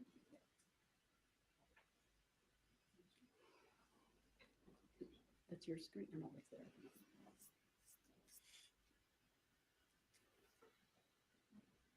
You're just seeing weird stuff. Are you just seeing a blue screen? Because I'm seeing a blue screen. Yeah, one of her screens is blue, but then she also does have it off. Might have to, if you're using it as a dual monitor, you have to make sure it's on the correct side.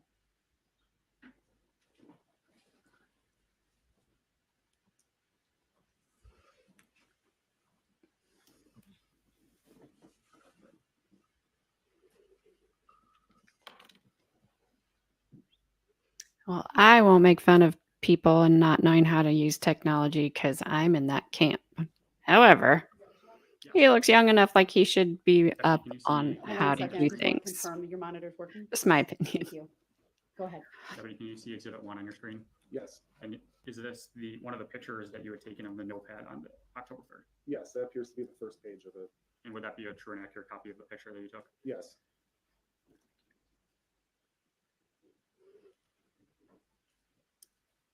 Same questions with Exhibit 2. Is this another picture of another page of that notepad? Yes, And is that also a true and accurate copy of that page of the notepad? it is. Further, this is Exhibit 3 now on your screen. Is this the third page of the notepad? Yes. And again, you took this picture? Yep. True and accurate copy of it. Correct. Exhibit 4 here is a lower half of one of the pages of the notepad. Is this another picture that you took on this date? Correct. And that's again a true and accurate copy of that. It is. And lastly, we have Exhibit 5, which is the upper page of Exhibit 1 actually here. Again, did you take this picture? That's correct. Yes. And that's a true and accurate copy of it. It is. Your Honor, be moving Exhibits 1 through 5 into evidence. Exhibit 4, that's the lower half of which exhibit? That is the lower half of page 1. Any objection? No. All right, for the jury then, exhibits 1 through 5 are received. And I'd be asking for permission to publish Exhibit 5. Any objection? No. All right, permission to publish granted. Yes. You started with 5.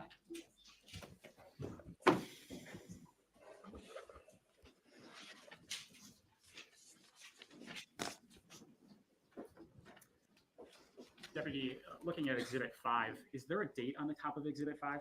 There is Can you just tell the jury what that date is? 9/26/2015. Okay, so presumably this note would have been from 9/26 of 2015, correct? That's correct. At least that's how you interpret it. Yes. All right. In looking at this notepad, so not even just Exhibit 5, but all 3 pages of the notepad, in your training experience reviewing these scenes, did you believe this notepad to be a suicide note or notepad? I did not. Based on some of the information we received that she's had health problems, it appeared like she was essentially telling someone how to feed her cat, run her TV, feed the animals, and how to even get a hold of her in the hospital.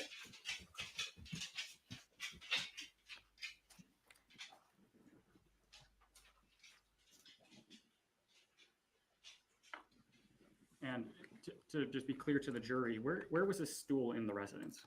When you walked into the residence, there was an open concept, and the kitchen was in the center, kind of towards the back of the apartment, and it would be in the center where the living room was, dividing the kitchen. And it would have been on the living room side. I just have a few more questions for you, Deputy. When kind of going backwards, when you cleared the residence earlier on this October date, did you locate a Jeep or a vehicle in the residence or in the garage? I did. Okay, what was that vehicle? I recall opening up the door to the garage. I saw a Jeep Wrangler, and I even recall making a comment to my partner because she had the same vehicle saying, hey, she likes Jeeps too. That's the reason I remember it being in there.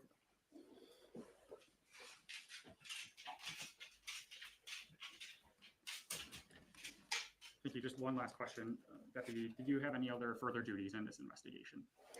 Essentially from just supervising my trainee, no. I was asked to take pictures, and after completing pictures, I remained with my trainee. Thank you, Deputy. I don't have any other questions. Thank you. Cross, and do you need any of the exhibits published while you're questioning? Yes, we might. And we're going to have another exhibit, so we need access on our computer. Go ahead. So good afternoon, Mr. Rosenberger. At the scene, you made observations then, I did, yes, and you wrote a report, correct. and your report is about a half a page. That is correct. As part of your training in law enforcement, you're told to record anything that's significant Correct. and then put it in the report form. That's correct. And you did that, I did. I documented my job on the scene. right? Which was to, you said today, to look at everything. Correct. And there's nothing in here about the looking inside the refrigerator. That is correct. What you said, you looked in the refrigerator. To my recollection, yes. What was in the refrigerator? Tell me the items that were in her refrigerator. From 5 years ago, I do not recall what was in the refrigerator. One of the big reasons why you would put it in a report, right? I would, unless I found something that stands out to me, I would not document that in my report. But one of the benefits of preparing a report is to be able to, months or years later, to be able to go back and look at what you did at a previous date and refresh your own recollection. Correct. You read your report to refresh your recollection, didn't you? I did. You met with the district attorney's office to prepare? That's correct. And is that why today you came in on exhibit, which exhibit was this one? Exhibit 1, and told us today that the date on the note was September 26, 2015, because they pointed out to you that in your report you wrote 2018, right? That is correct. And I'd like to answer that And further. no, I just asked you. Okay. Follow-up. And so when you were there in October of 2016 or 2018, it was your testimony that the medical examiner is the person, the deputy medical examiner is the person who told you to take these photographs? That's correct. You wouldn't have done that otherwise. At that point, I was unsure what the other detectives had fully taken pictures of. Well, you said you were in a training mode that night. That's correct. You were in charge of, you were training another person. Correct. So you were taking charge of things and telling him what he should and shouldn't do, right? My trainee, not the detectives on scene. Your trainee, Mr. Mitch, did you say? Yep.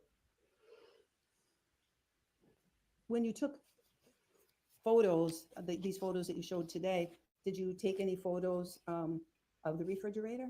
I did not. Did you take any photos of the garbage cans? I did not. You said you looked in the garbage cans. I believe I did, yes. How many garbage cans are in that house? At this time, I do not recall how many garbage cans were in the house. Well, what was in the garbage cans? I do not recall. Okay, so you looked at them, but you have no idea of what was in them. That is correct, yes. You don't remember seeing alcohol bottles in the garbage cans. I do not recall that right now. You don't remember seeing Visine bottles in the garbage can. No. How many bathrooms were in this unit? To my recollection, I believe there were 2 bathrooms. Okay. Did you take any pictures in the bathrooms? I was not assigned with taking overall pictures of the residents. Was the medical examiner assigning people to take certain pictures? Negative, no. Okay, so somebody else was taking pictures, but if the medical examiner wanted some, you took them? That's correct. Detective Wilberg was had taken the initial pictures, and then that notepad was located additionally by our ME while we were securing the scene or investigating. And she asked me to take additional photographs of it, which is not very uncommon. Well, the medical examiner provided us with copies of scene photos. Who took the medical examiner scene photos? I'm sorry, can you ask that again? Do you know who took photographs at the scene for the medical examiner? Was there somebody doing that? Detective Wilberg took pictures on our behalf, and I believe the medical examiner took her own photographs. Was it her, she took them herself? I believe so, yes. You saw her taking photos? To my recollection, I believe she took the photographs. Now, did you collect any of these pads as evidence? I did not. Did anybody at the scene collect these notes? Not to my recollection, no. And the note that you talked about on Exhibit 1 is a note from 2015, is that right? Correct, that's what was written on the top of it. And it looks like, can we show this exhibit? Number 1.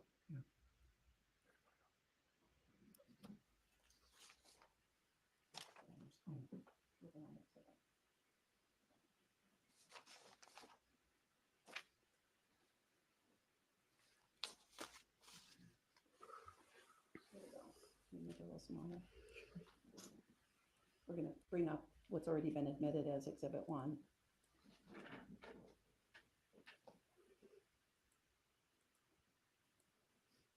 Can you see that all right on your No, screen? he doesn't have it yet. Yes, I'd like to display it. It's already been admitted into evidence. To The everybody. exhibit has been received and published. It may be presented in the court. Thank you. So it looks halfway down like Lynn wrote 1-262-928-1000 is scheduling desk at hospital and will transfer you to whatever room I'm in. Do you see that? Yes, So as you read this, and a lot of this is about, here's how to take care of my cats, leave the TVs on so the cats can have the TVs, don't touch the antenna. Instructions for Jenny, it looks like, right? yes, And that's Jenny Flower. that's what it says at the top. And that's Jesse's mom, is that right? I do not know that. Okay. And she talks about her living will on here. Is that right? Can you zoom in a little bit? And this is somebody, that's okay, somebody who's going to the hospital back in 2015, right? Correct.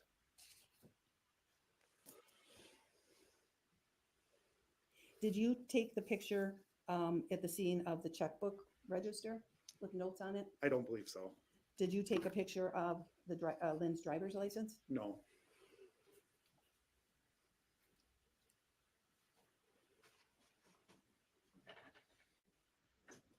When you said the first photograph I took was of the photo identification card at 1907 hours, what photo identification card are you referring to? For us, at the beginning, before taking pictures, we actually take a photo card that has the date, the address we're at, what time, our incident report number, and location, including the person who's taking the picture. So when our detectives get these pictures, they can identify what case this is from. Got it. Are we done with exhibit 1? Yes, done with that. Thank you.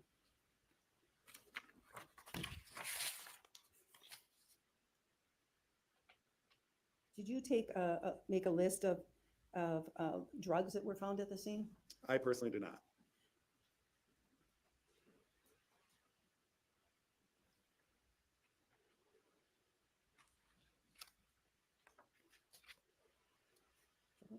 That's all. Thank you. Thank you. Any redirect? Just briefly here, Deputy Rosenberger, there was some discussion about 2018 versus 2015. Can you just tell the jury what happened with that discrepancy? At the time, we used typists, so we either call in via a phone, like a voicemail system, or on a recorder. Once we were completed with our reports, we would upload them, and typists actually have to listen and type as you're talking into the recorder. And I believe that being that discrepancy, they may have heard 2018 instead of 2015. And the jury was able to see in the exhibit 1 here, and I believe actually in exhibit 5, that it's clearly a note from 2015, correct? Correct. Also, there are some questions about how in your report, or lack of notes in your report, is that because nothing stood out to you on scene? At that time, no. And furthermore, being a field training officer, I'm more hands off and I'm letting them do the investigation, and I'm essentially there guiding them. So when Deputy Mitch completed his report, I made sure that he described the details and the residents to our knowledge. Thank you, Deputy. I don't have anything else. All right, thank you, Deputy. You may step down.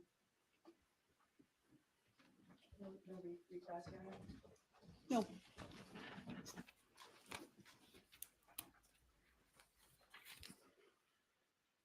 Wilson? All right, please have her come in. I will say, for police officer, he did a pretty good job on the stand. He didn't seem to answer everything pretty straightforward, so I'll give him credit for that one.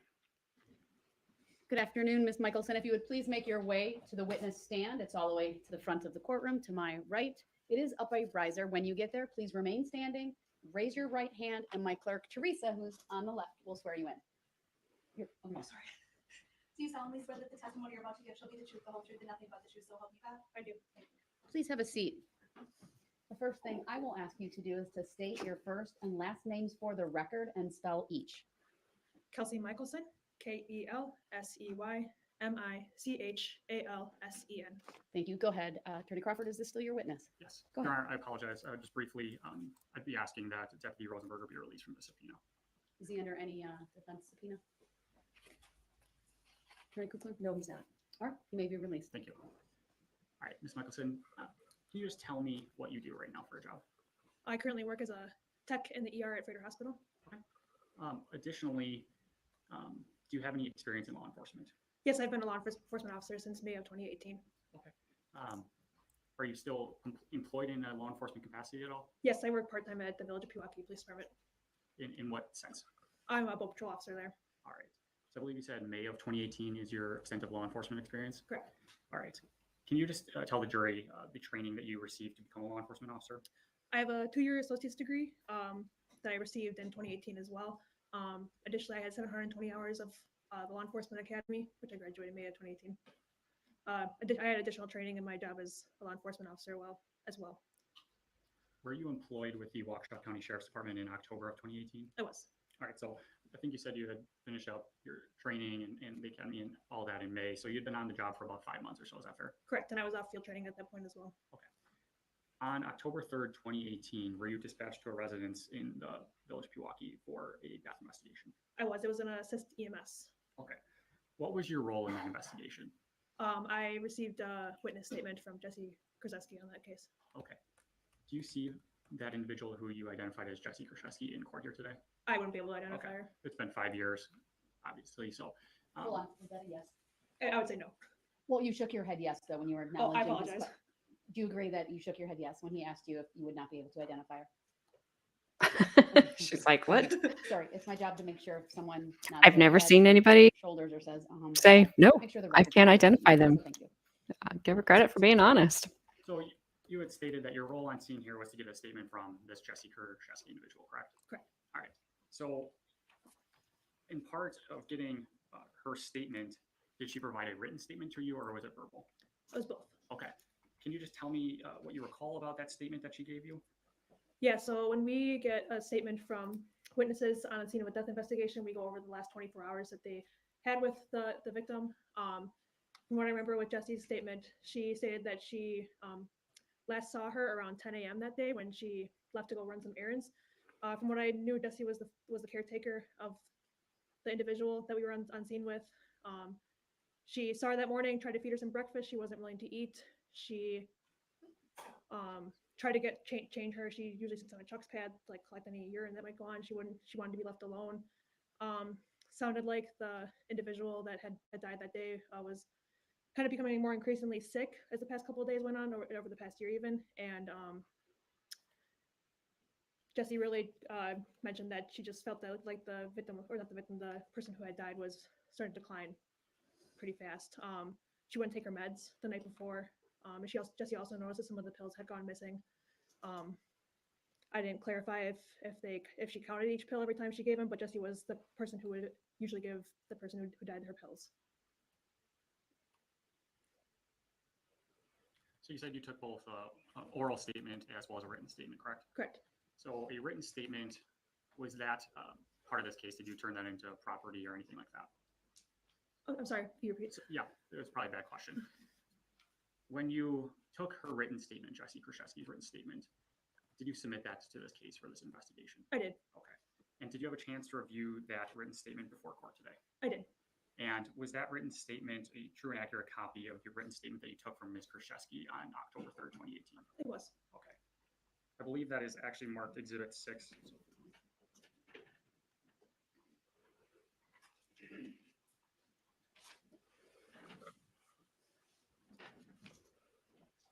Yes. Do you see anything on your screen? My screen's black. No, I see it. All right. Exhibit 6, is that the written statement that Jessy Kurczeweski gave to you? It is. More distinctly, that's the first page, correct? Yes. Ultimately, there is, I believe, 3 pages to this written statement of hers. Is I that believe yes? yeah, I believe that's right. Okay. Your Honor, I'd be moving Exhibit 6 into evidence and ask for permission to publish. Any objection? No. Exhibit 6 is received. Permission to publish is granted.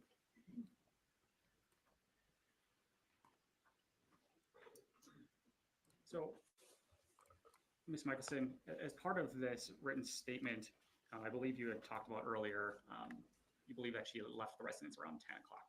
Is that correct? I believe so, yeah. And does that add up to the written statement that Ms. Kurczeweski had provided? Yes. Okay. In the written statement, is there talk about whether or not, when she arrived back at the residence, what Ms. Kurczeweski did? I remember it saying that she kept talking to the deceased individual on scene and felt that there was no pulse, and then she called 911. Okay. Additionally, as part of this statement, is there a discussion about in-home healthcare? Yeah, they were supposed to be in-home healthcare. I don't remember the exact date. It should be in the statement when they were supposed to come. Jessy had stated that the deceased individual had pushed it off till later that week. If I could just direct your attention to the bottom of page, or Exhibit 6, page 1, the third line from the bottom.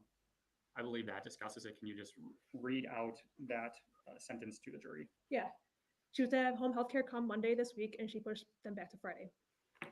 Thank you. Additionally, as part of this written statement, did you ask Ms. Kurczeweski if she thought the decedent, who is identified as Lynn Hernan, was suicidal or wanted to die? I did. And would that be on page 3 of Exhibit 6? It is. Can you just read her answer in whole to that question, please? Yes. So Jessy's answer was yes and no. I know she loves her cats and was always worried about them, but she was tired of being sick and tired of not being able to get around like she used to.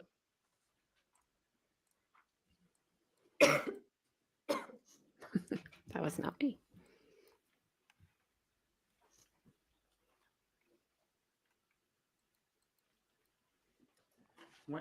I know you said you wouldn't be able to identify Ms. Kurczeweski, but from what you remember about that interaction with her, do you recall her demeanor during that time?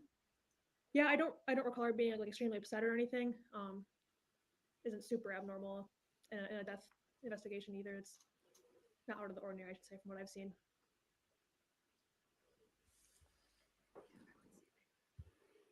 And I appreciate her answer right there, because if I've, and again, I have nothing against law enforcement, or well, I do have a little bit against prosecutors. However, I get tired when law enforcement are interviewing people and they get up on the stand. Well, they didn't cry enough, or they cried and it was too much. I don't think any of us know. Well, I mean, some of us probably do, but to walk in and find a friend of yours who considered you their daughter deceased, who who knows how you're going to react in that situation? Some people would just be a puddle on the floor. Some people would be calm and be able to just answer questions, but all that should not be held against them. And it's like there's no right way to act. They'll say that like she was honest. It's not abnormal.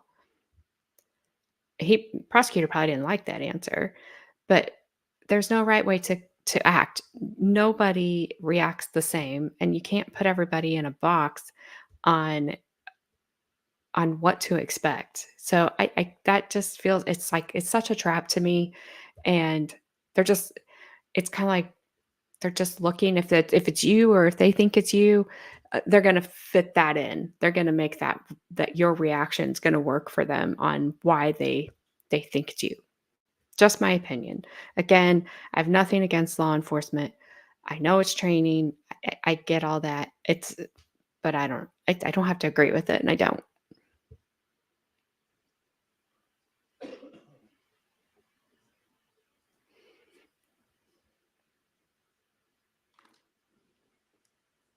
just have a few more questions.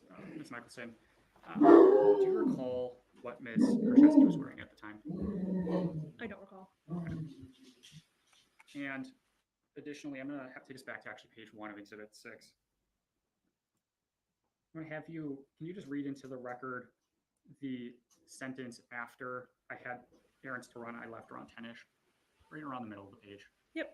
I returned back shortly before 5 p.m. and just thought she was asleep. She usually is when I get here. I kept talking to her and checked her pulse and called 911. And additionally, well, you don't remember what Ms. Kurczeweski was wearing at the time. At the top right, I believe it talks about what her employer would have been, correct? Correct. And filled in there as it says that she's not working at the time of taking care of the decedent. Correct. Thank you, Ms. Michelson. I don't have anything else. Any cross? Good afternoon, Ms. Michelson. So Do you you need this? went to the I'm scene. sorry for the interruption. Do you need the exhibit up? I'm not at the moment, no. Okay, thank you. Again, sorry for the interruption. You got to the scene, you made observations. Is that right? Correct. Did you say you were done with your field training at this point? I was. When did you finish your field training? I believe it was in July of 2018. All right. And when you arrived at the scene, were the other officers already there? I believe I arrived at the same time as Deputy Kralowitz. And what about Deputy Mitch? I believe he arrived after us. Okay, so you're one of the first on the scene. Correct. Did you review your report before testifying here today? I did. Met with the district attorney to prepare? I did. And now you're working at ER at Fredert? Correct. Now, people don't all react the same way when you report to a death scene. Isn't that true? Correct. There's no one size fits all when it comes to that. Most definitely. In fact, when police come to talk to somebody, sometimes people are really trying to hold it together to answer questions the best they can. Is that your experience? That's true. People try to cooperate with you? Yep. Answer things the best they can? Mhm. Yes? Yes, sorry. Even when they're in a state of distress or a state of shock, they still try to cooperate with you. Correct. You've seen that. Yes. Now, when you asked, it looked when you got there and you made observations, it looked to you like a suicide, didn't it? I don't believe I ever went in the house. Or you never did? I don't think so. I can't recall. Were you told that it looked like a suicide? I don't remember. I would assume so based on some of my questioning. Okay, so somehow you got an impression that this was probably a suicide, and you were to ask Jessy questions about that. My overall impression was it was a person who was very ill that had passed away. That's what I remember at least. And you knew that the person was very ill because one of the things that you learned is that Lynn, the deceased, had just been released from the hospital on September 28th, right? My impression was made based on all of her medications that she had and Jesse's statement that she was released from the hospital and had plenty of health problems. And in fact, you learned that the patient was supposed to have a healthcare visit on Monday, 2 days before she died, right? Yes, And the patient pushed back the appointment. that's what Jesse said. And that appointment had been pushed back to Friday. That's what you learned. Correct. And you talked about Jesse telling you that there had been some odd behavior by Lynn during the week, Correct. in those few days that she'd been out of the hospital, Yes. and that she was quite sick. Yes. And Jesse told you that, for one thing, Lynn was throwing out bills Yes. and saying things like, the hospital won't get my money. Yep. That was an understatement. And Jesse told you that Lynn's pills were off. Yes. And you didn't look to see how many pills Lynn was taking, right?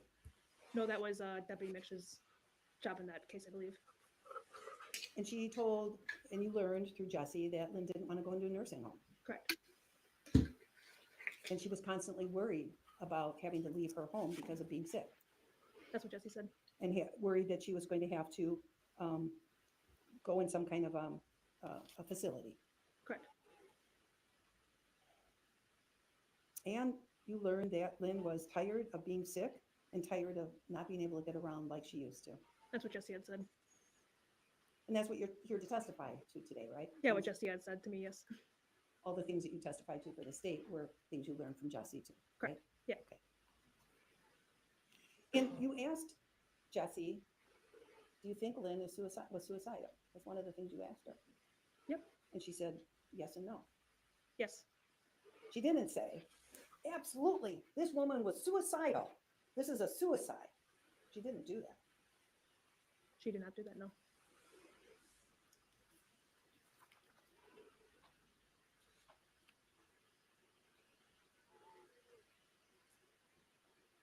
Did you see that Jesse was named as a power of attorney for Lynn? Were you privy to those documents?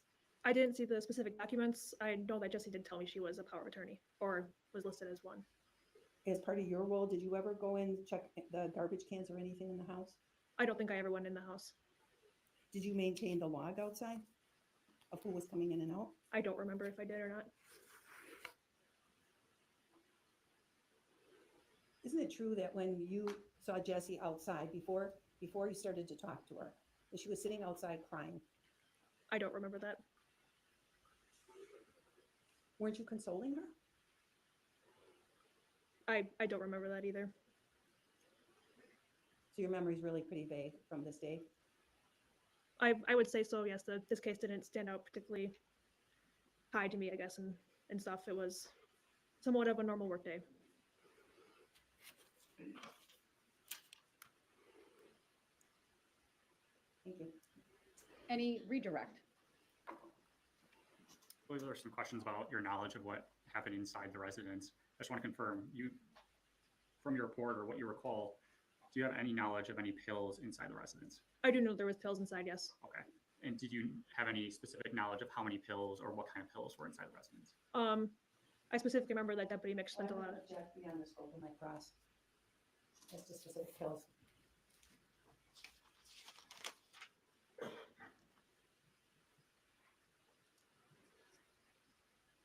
Overruled.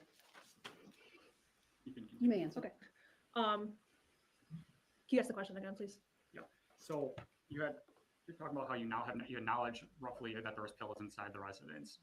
Did you know what kind of pills there were? How many pills there were? Those types of things? Object is calls for hearsay. I don't know. Sustained is to the form of the question. I'll move on. I don't think it's really that relevant. Did Jessy Kurczeweski tell you in this written statement or oral statement that Lynn had been trying to kill herself with eye drops? No. Okay. So there was no discussion about eye drops, correct? Correct. Object to beyond the scope of my cross. It's going into new territory. The answer may stand, but please move on. I don't have anything else. Thank you. Do you redirect, or recross based No. on that? All right, thank you. You may step down. Thank you. Doesn't seem to take much to shake that young prosecutor. I'd be asking that she be released from her subpoena. Any objection? No. All right, that request is granted. Thank you. The statement next called Tabitha Cooks. All right.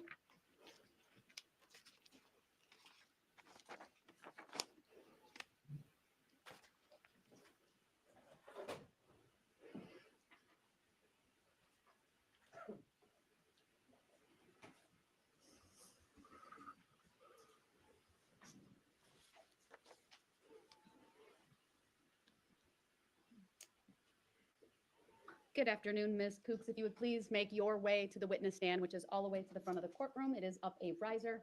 When you get there, please remain standing, raise your right hand, and my clerk, Teresa, who will be across from you to the left, will swear you in. She's to the left. Do you solemnly swear that the testimony you're about to give should be the truth, and nothing but the truth, so help you God? Yes, ma'am.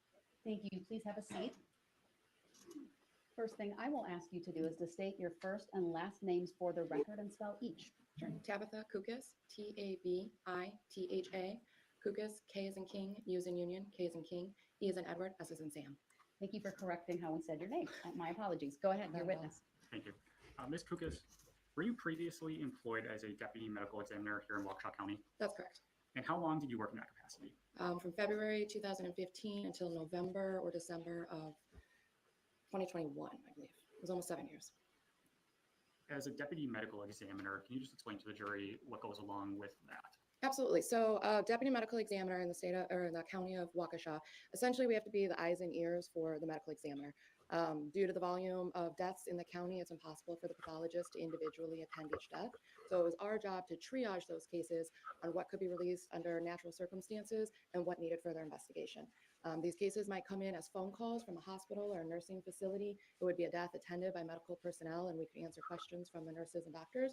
Or in this case, it might be something that happened outside of a medical facility, unattended by any personnel, and would require response by our department to the scene.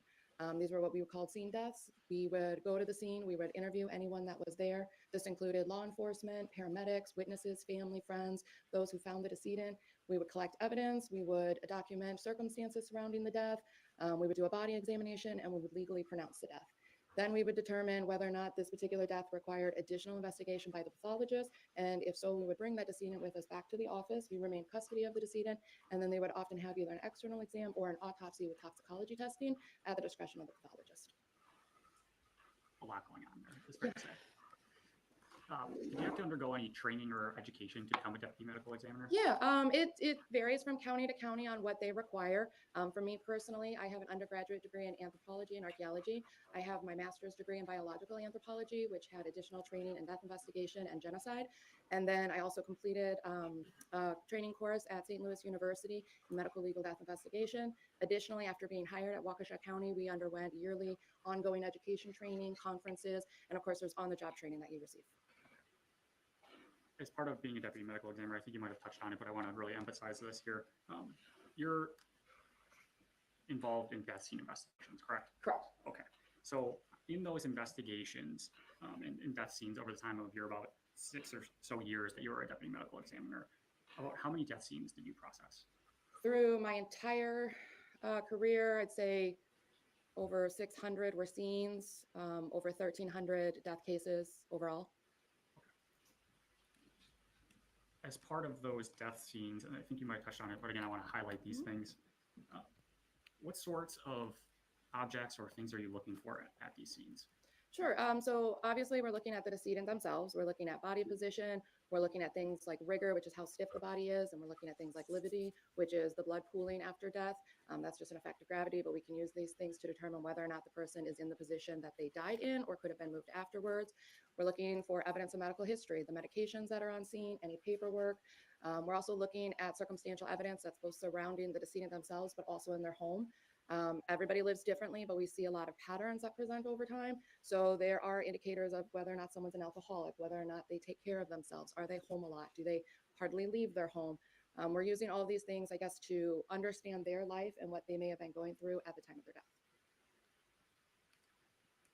On October 3rd, 2018, were you dispatched to a residence in Waukesha County for a death scene? Correct. Was that death scene involving an individual, Lynn Hernan? Yes. Okay. What did you first observe when you entered the residence? Immediately upon entering the residence, you walk into the living room, which was open to the dining and kitchen area. So it was immediately obvious that the decedent was there in a recliner. Did you ultimately pronounce her deceased? Correct. How long does that process take? I guess it varies. There's a few steps involved that we follow per protocol for determining if someone's deceased. We check lividity, we check their body temperature, we check rigor, we check their pupils to see if there's any dilation to touch or light. We look to see if there's any reflex whatsoever. I mean, I would estimate the actual body exam itself can be performed in 5 to 10 minutes, but typically by the time you walk in, you make contact with the police department, you do kind of a sweep of the area to get your bearings, take a few photographs. You're usually looking at 30 minutes or so after you've arrived to where you actually make that time pronouncement. In this case, do you recall the time that you pronounced her deceased? I do not. Okay. If I was to tell you around, give or take, let's say 6:35 p.m., would that sound about correct? Sure. Okay. As part of your investigation, do you take photos of the residents We do. or where they actually were deceased? Both. So we want to take photos of the decedent themselves and show their body position. We want to take a close-up photo of their face for identification purposes. We take photos of any objects that are surrounding the area of the decedent, but it's also common to take overall photos of the home. It's essentially a documentation process that allows the doctor to go through our photos as though they were there themselves and get kind of a vibe of what's going on. And then anything that stands out to us, we would also document. Did you review those photos that you took of this incident before court today? I did. Okay. I'm going to have those eventually put on your screen here, starting with Exhibit 7. How many photos are we talking about? There's 14 originally. And this will be starting with Exhibit 7. number 7. Yes. Are you going to go through them all with her quickly to identify them before we publish her one by one? I'm going to go through them all quickly. All right. Thank you. It's on her screen and obviously not in front of the jury yet. Do you see Exhibit 7 on your screen? I do. Is this a picture that you took of the decedent Lynn Hernan? It is. Okay. And is that a true and accurate copy of that photo? Mhm. Is that a yes? Yes. Okay, thank you. Exhibit 8, is that also a picture that you took of the residence? Yes. Is that a true and accurate copy of the photo that you took? Yes. Exhibit 9, is that a photo you took of the residence? Yes. Again, is that a true and accurate copy of the photo? It is. Exhibit 10, same questions. Yes. And yes. Thank you. I'll just make it, I guess I'll ask you at the end, or with all of these, a blanket statement. Are all of these photos that you had taken on this date? Once we get there, I'll ask you that at the end, okay? So let's move on to Exhibit 11. Okay. Exhibit 12. Exhibit 13. Exhibit 14. Exhibit 15. Exhibit 16. Exhibit 17. Exhibit 18. Exhibit 19. Exhibit 20. And then there's actually a jump in exhibits because we had a minor break. So I'm going to actually show you Exhibit 130 and 131 as well.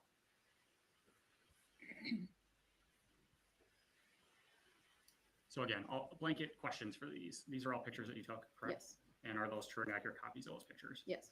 Or I move exhibits 7 through 20 into evidence, as well as exhibits 130 and 131 into evidence. Any objection? I'd also be asking for permission to publish all of these exhibits. Exhibits 7 through 20 and 130 and 131 are all received. Permission to publish is granted.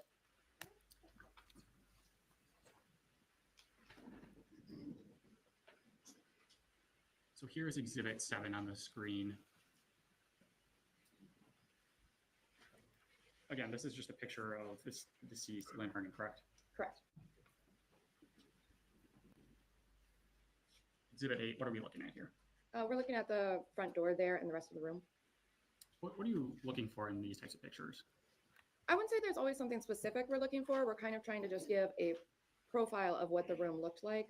So for instance, putting those two photos together, I can showcase that she was in a position in which she may have been watching television. That might have been an area she spent a lot of time in, and it makes sense that her recliner is tilted towards the television.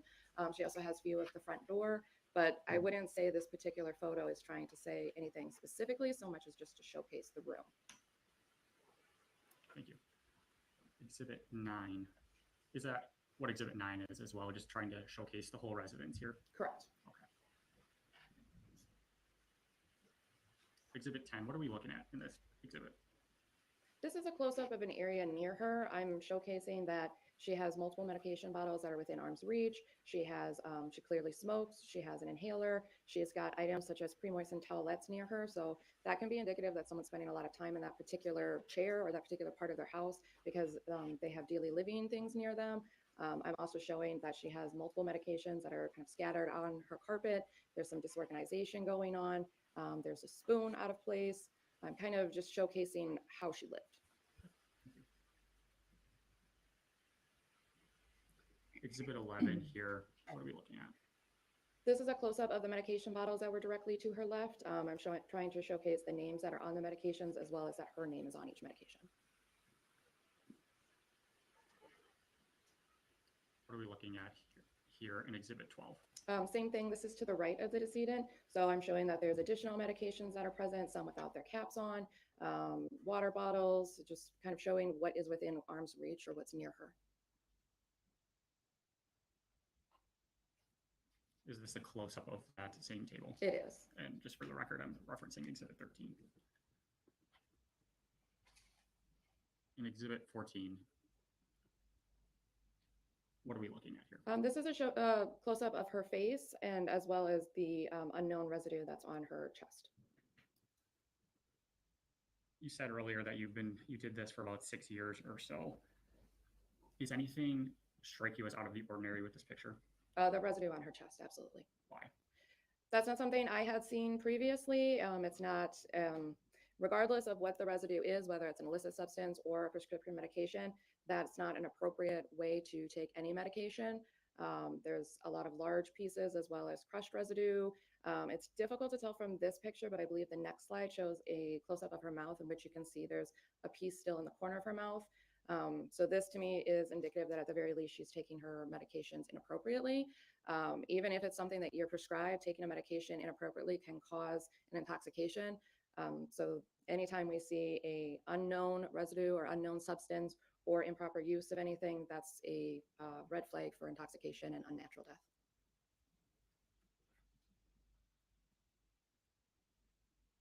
Exhibit 15, similar question.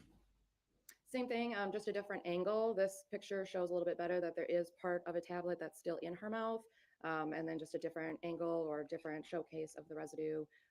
This photo does a better job of highlighting that it's multicolored, so I would imagine that to mean multiple different tablets. Most tablets don't come with more than one color, so we have different tablets that are likely crushed here. You were talking about a drug intoxication or those types of terms. Is this layout in the way those drugs are situated on an individual typical of a medication suicide? No, I would say that's atypical.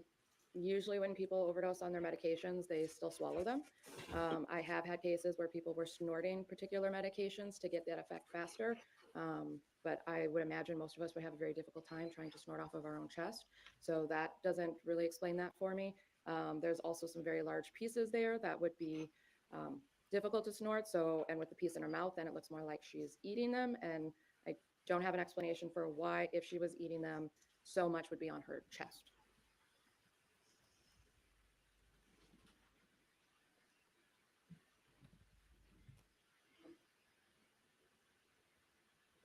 All right, in Exhibit 16 here, what are we looking at? This is a pile of documents that was in the living room directly to the right of the decedent. We do typically take photographs of anything that looks to be important. It's not atypical for people who commit suicide to leave important information out, passcodes, passwords for their bank statements, things like that. So she had a lot of information, a lot of paperwork that was in a pile in her living room. This particular piece of paper is her power of living will. So I was taking a photograph of that for its importance and also in an attempt to locate next of kin.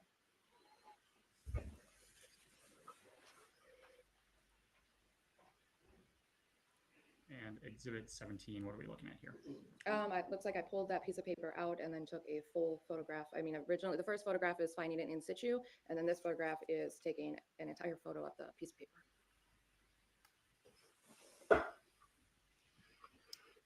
What are we looking at in Exhibit 18? It's typical for us to take photographs of driver's license for identification purposes, make sure we have the name spelled correctly, the address. So you were the one that would have been taking that picture. Yes.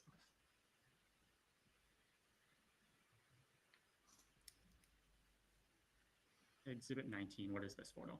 This is in her bedroom. This is a locked safe that was found in that position. It was open upon my arrival, and there appears to be another copy of the will inside.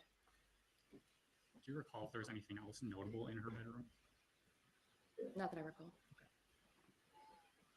Is that power of living will essentially the same document that you would have located next to her in the living room? It appeared to be the same, yes.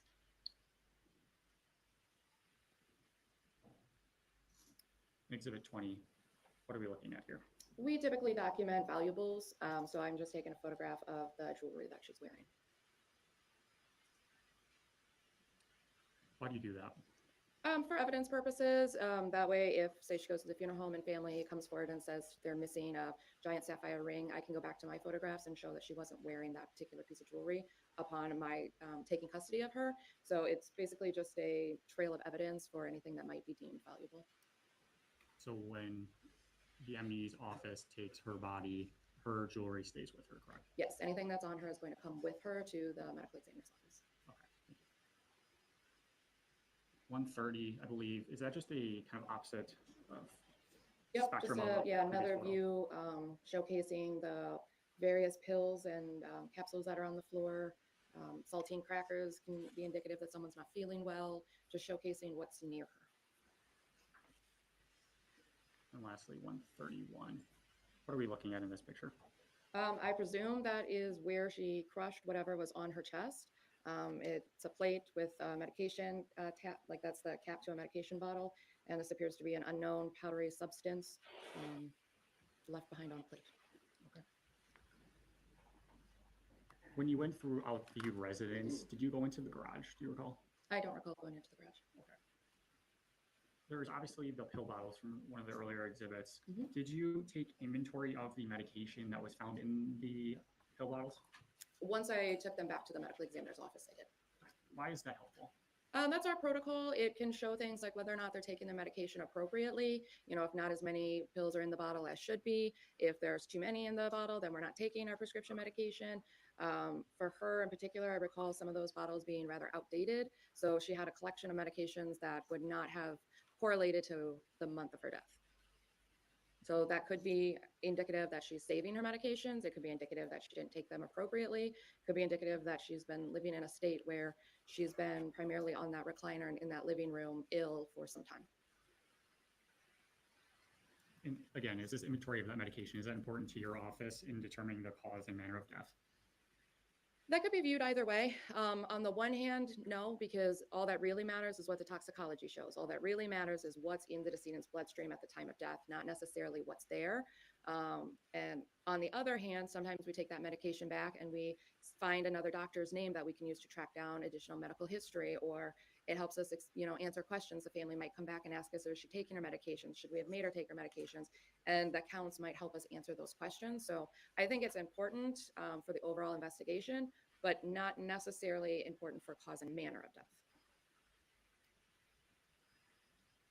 While you were the one that inventoried the medication, actually, can you say where those missing pills would have been potentially?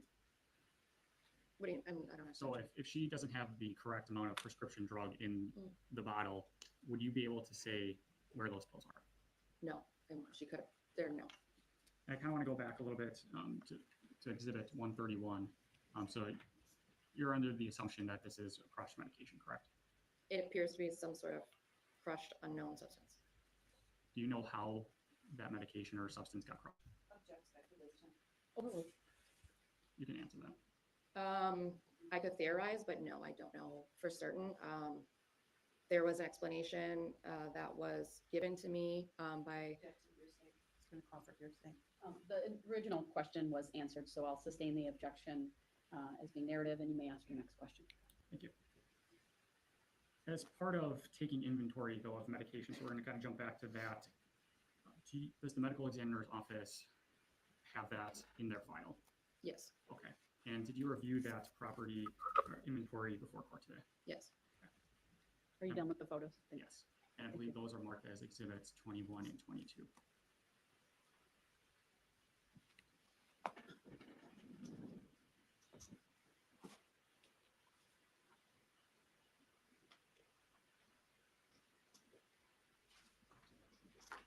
You can show them to the witness first.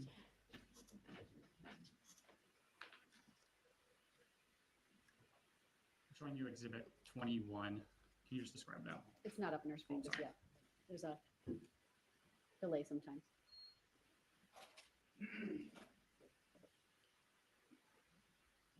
It's up now. Can you describe exhibit 21? It's an inventory of the medications that I took custody of from the scene. And is that a true and accurate copy of that? Yes, I believe there's actually 2 pages of that. I just want to confirm that. yes. That's a different exhibit. This is the second page. It is? Okay. All right. Now Sorry about moving that. to exhibit 22. Can you describe what that is? It's an inventory of medication from the scene. Okay. It's an inventory of things that were not found within a medication bottle that I would have used an outside source to identify that particular medication to the best of my ability. And again, that's a true and accurate copy of what would be in the medical examiner's file. Yes. Looking at exhibit 22, I don't see a drug or talk of any eye drops or Visine. Would you have noted that on this exhibit? No. Speaking of that, though, you were making notes of things on the scene. You were taking photos of items that were on the scene. Do you recall any eye drops or Visine? Not that I recall. And just for the record, you're going to remove exhibits 21 and 22 into evidence.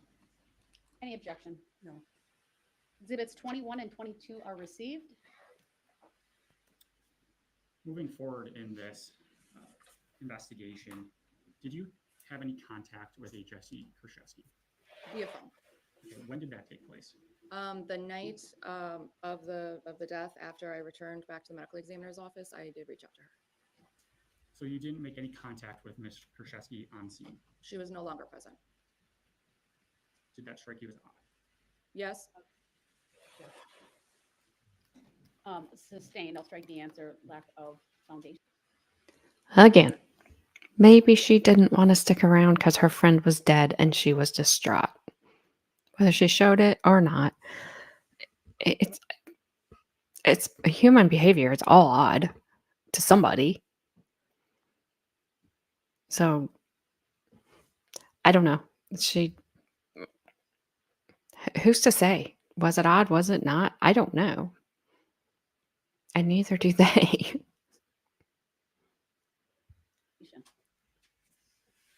So Ms. Kurczeweski didn't remain on scene, correct? Correct. And in your 6 years of being a deputy medical examiner, is it common for individuals who are related or friends or family to stay on scene of these investigations? Yes, they usually stay on scene. Okay. In this case, again, Ms. Kurczeweski didn't stay on scene. Did that strike you as odd? Yes. But she just said they usually stay on scene.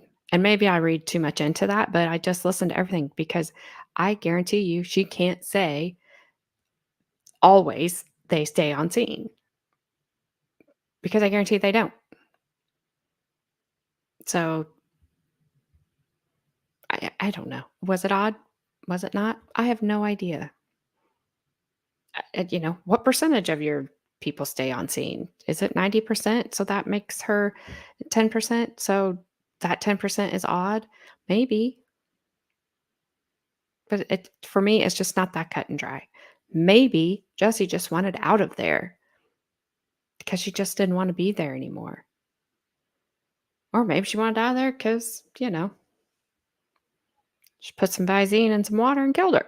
Who knows? So far, I don't think the deputy that was, or whatever she is, that was just on before her didn't help when she said, nothing stood out to me. But now, and I don't think the sheriff before that, he didn't say nothing stood out to him, but he kind of gave me that impression that they didn't really see anything. So either a lot of evidence was missed, which we'll see, or what Jessy said happens, what happened. I mean, you could poison yourself with Visine. you're just putting it in your vodka or water or whatever. So I don't know. They're going to have to bring a little bit more. Obviously, we're very early on into this, and I'm sure they will. So you did have contact though with her over the phone later that night, correct? Correct. What did you talk about? We talked about Ms. Hernan's medical history, why Ms. Kurczeweski was involved in visiting her often, her behavior, just kind of background information about the decedent themselves. All right. Moving forward, did you have any further communication with Ms. Kurczeweski? I believe she called the office a few times after that. Okay, what was she calling the office about? She wanted the cause and manner of death. Do you recall when that was? I do not. Your Honor, may I approach the witness to refresh her recollection with her report? I don't have a physical exhibit or anything like that. Sure. Please show the document to the defense first.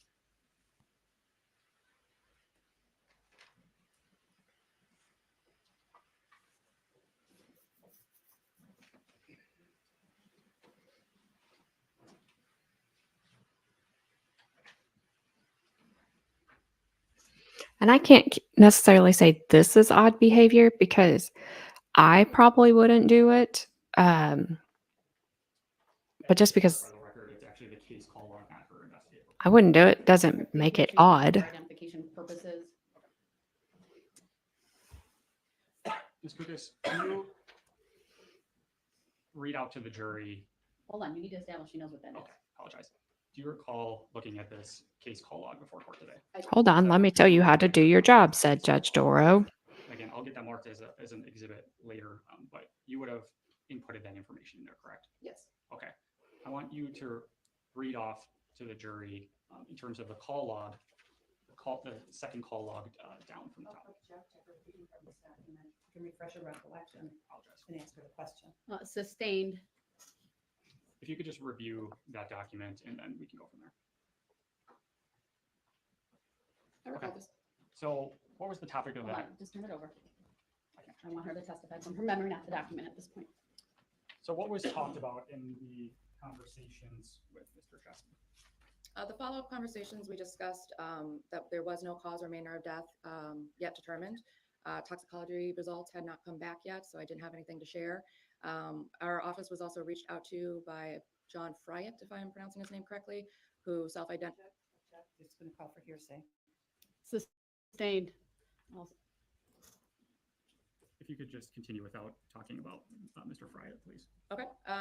Ms. Kurczeweski called asking for cause and manner of death, in which I did not have anything to provide her. Did she call you in October of 2018? Yes. Then did she call the medical examiner's office in January and February as well? That sounds correct.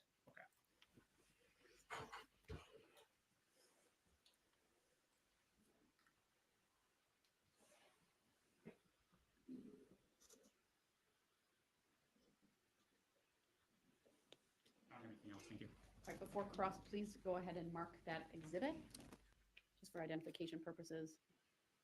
Your Honor, we're going to have that brought in. The copy that I had, I briefly made a note on it. So that's going to be marked as Exhibit 212 on a fresh copy though. Exhibit 212, all right, thank you. All right, Attorney Kukler, will you be doing cross? I will. Go ahead. If I could get my equipment to be proper. Good afternoon. Is it Cooks? Kukas. Cookus? Okay, thanks. And what do you do for work at this time? I manage a music lounge and event center. Any particular reason you left the medical examiner's office? No. Just a change of career? Yes. When you received calls, you mentioned that Jessy called the office 3 times over the course of a few months, right? That sounds correct. That's not unusual for people to call the medical examiner's office to find out if you have any information, is it? No, it's not. People do it all the time. Yes. Yeah. They want to know if you've determined cause, manner, or death yet. Correct.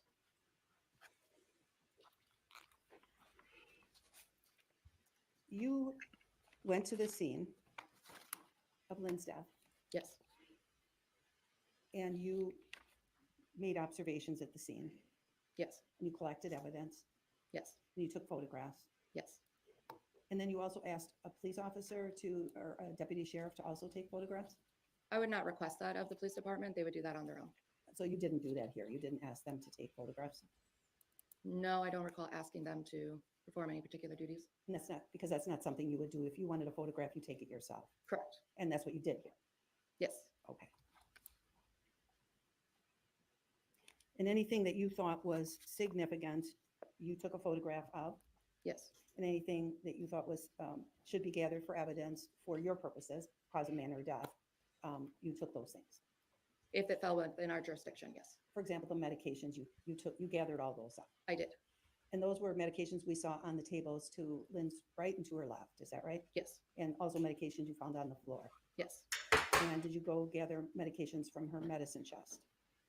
I can't recall if it was medications from her chest specifically. I do believe there were some medications found in her purse in her bedroom that were also collected. So any medications that were prescription, I would have collected had I found them. And you found the ones in her purse? Yes, And so you went and you looked through her purse? absolutely. Is that where you found her driver's license? The driver's license had already been procured by the police department upon my arrival, so they provided me with that. You're not sure where they found it? I could not testify to that. And you looked into her medical history too? a little Yes. bit. And you saw medical paperwork right there at her residence? I did. And you noted that she had proctocolitis? I don't recall making that determination. Do you want to see your report? Sure.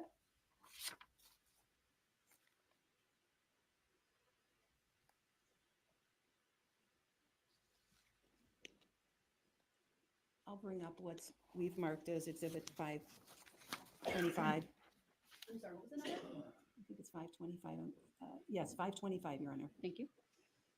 Madam Clerk, will we show that to the witness?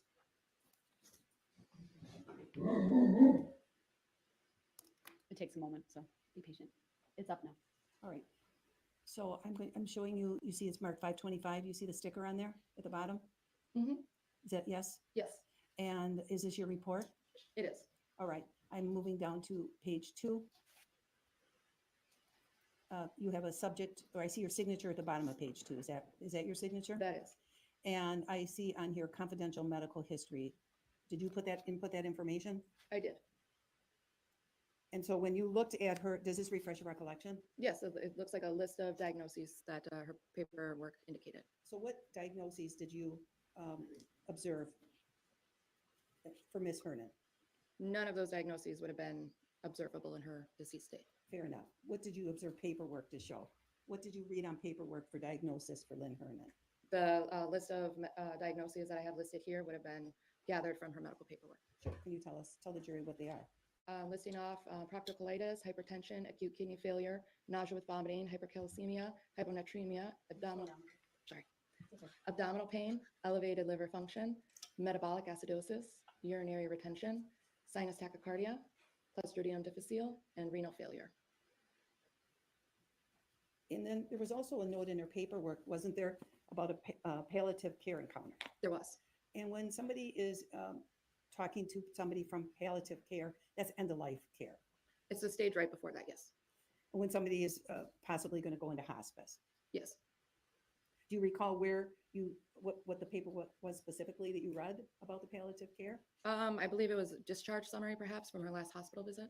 And it's true, she had just gotten out of the hospital a few days earlier, right? I can't tell you how soon it was, but it was recent, yes. And then we'll move for admission, Your Honor, of Exhibit 525 and request to publish this page. Any objection? I'm not objecting. Exhibit 525 is received. Permission to publish is granted.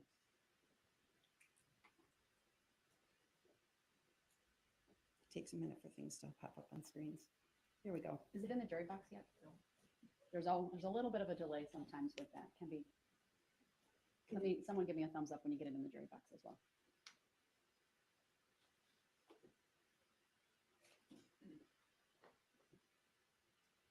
I promise it'll be there. It can be 30 seconds.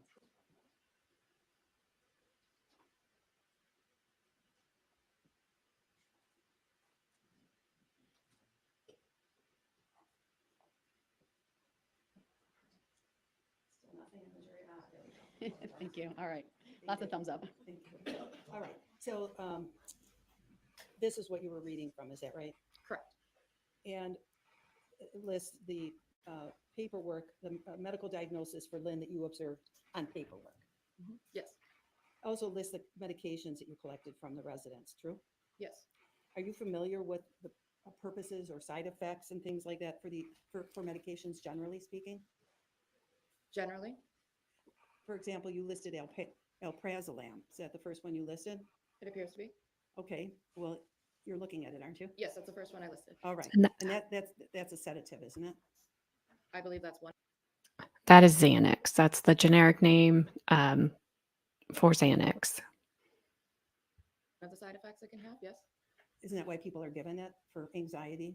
That's beyond my scope. I don't prescribe medications. Okay, and would you agree that this particular medication can cause somebody as a side effect to become paranoid or to have suicidal ideations? That's I don't know how she can answer that. She just talked about her lack of I'll knowledge with this. sustain it as to lack of foundation and qualifications. So that's what I was asking you before, so I'm going to be clear. If I ask you questions about these medications, will you know? Will you know what they're for? That's beyond my scope. So you don't know what any of these are? I might know what some of them are typically used for, but I could not testify as to why she was prescribed them or someone else might be. You don't know whether any of them are dangerous or not dangerous? You don't have information? Define dangerous or not dangerous. Dangerous, something that somebody could, for example, take too many of and overdose, die. There's a lot of medications that can be prescribed and over the counter that can happen with. Well, I wasn't talking about over-the-counter medications. I'm talking about Lynn Hernan's confidential medications. Are you able to testify to any, whether if taken too many of can cause somebody to die from an overdose? No, I think that's better. Hold for- on, hold on. Cause for speculation. No, the question was asked, do you know? And so she may answer. Go ahead. No, I think that's beyond my scope. It's for a doctor to determine whether or not something's an intoxication. Okay. Now, when you were at the scene, well, I'm going to continue to go through some things in your report. You arrived at the scene at 18:10 hours. Yes, That's 6:10, right? PM, correct. 6:10 p.m. Attorney Kukler, do you still need the document up or are you done with publishing what you needed to the jury? For the moment, I'm done. Thank you. It could come down. As you've noticed, I like to bring the documents down and continue with the testimony if they're not needed, and I've done that for both sides. So go ahead. Did you talk to Jessy at the scene? No, So all the information that you put in your report about what Jessy said, did that come from someone else? correct. If it's, it depends on the heading that's underneath there. So we do interview anybody that's there, including law enforcement. So they would have provided me with what she may have told them at scene to give a background, but then the information under non-confidential history, which outlines my conversation with Jessy, occurred via telephone after I arrived back to the office. So my question for you is, in your report, when you put history of events, that Jessy stops by Lynn's home 2 to 3 times a day to assist her, that Lynn is didn't seem herself lately, struggling with her mood, that Lynn, those statements, Mhm. you got those from law enforcement? Correct. History of events is my interview with law enforcement. And so when the information that you put in here about Lynn ripping up medical bills or leaving her will out, again, that came from law enforcement? If it's in that same section, yes. And you've reviewed your report before testifying here? Yes. But I would like to finish the question first. You reviewed your report before testifying here, Yes. so you know that that's in your report. I know it's in that section as well as I believe the second section under non-confidential history. And part of your history of events is that Lynn has a history of abusing prescription medication. I can't recall. I can't say I memorized my report. Okay, that's all right. Judge, we'd like to show it to the witness. Presume reviewing your report will refresh your recollection. Yes, please. All right, go ahead. I'm just going to show it to you, not to the jury. If you would review what's on your screen, history of events, read it to yourself and let me know once you've read that paragraph.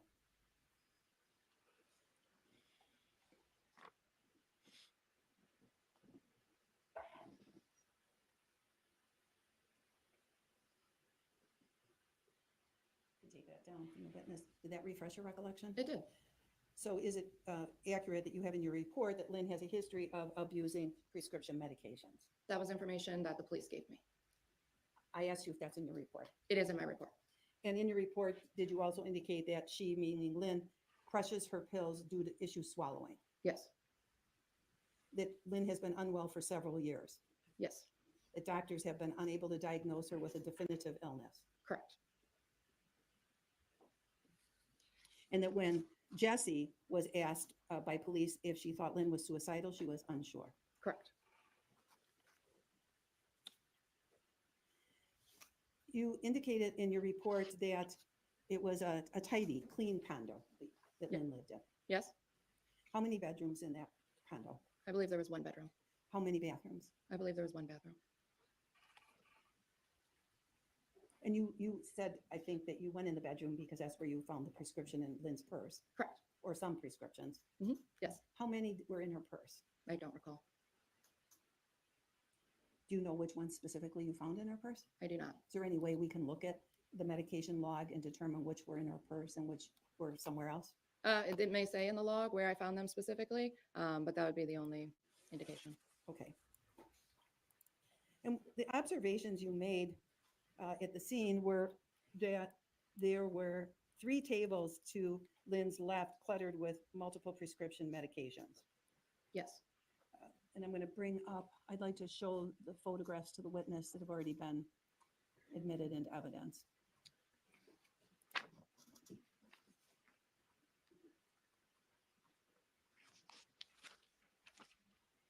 So you're talking about State's exhibits 7 through 20 and 130 and 131. No, I thought the state started showing, did they not show the scene photos? Yes, those are exhibits 7 through 20 and 130 and 131.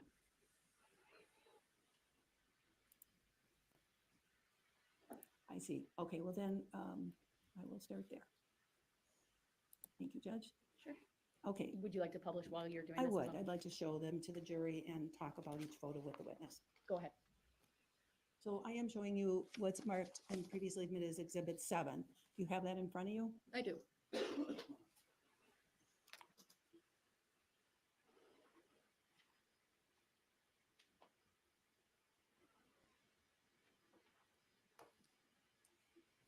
And that's how you saw Lynn when you arrived at the scene, is that right? Correct. And and you said that you take a look at things to observe the scene and make sure that there's no evidence that a person's been moved. And as you looked at Lynn, it didn't look like she had been moved. True? That's correct.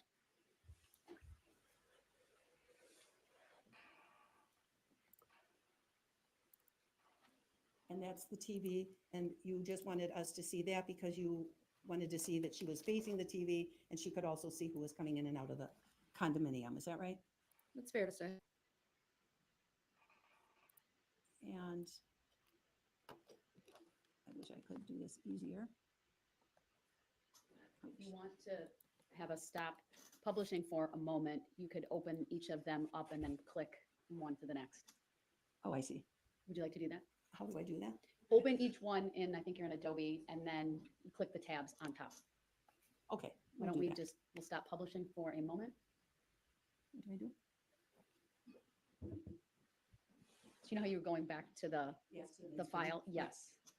You should be able to highlight using the control key each exhibit you want to open, and if it works, they'll all open separate tabs, but All right. That sounds, you have to simultaneously, not that way, hit control and then each one, but it can't do where it's at the moment. Yeah, there you go.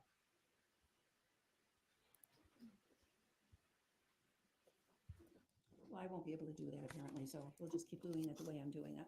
Problem. I'm showing you what's marked as Exhibit 10 now, All right, we'll republish. There you go. and do you see that?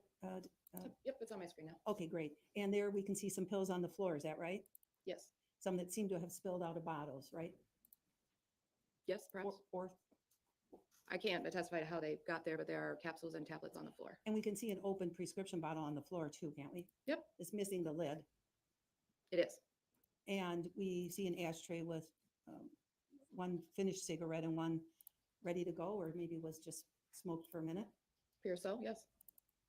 And there's lighters there, appears that Lynn smoked cigarettes. Yes. Did you take pictures of her cigarette or her packs of cigarettes?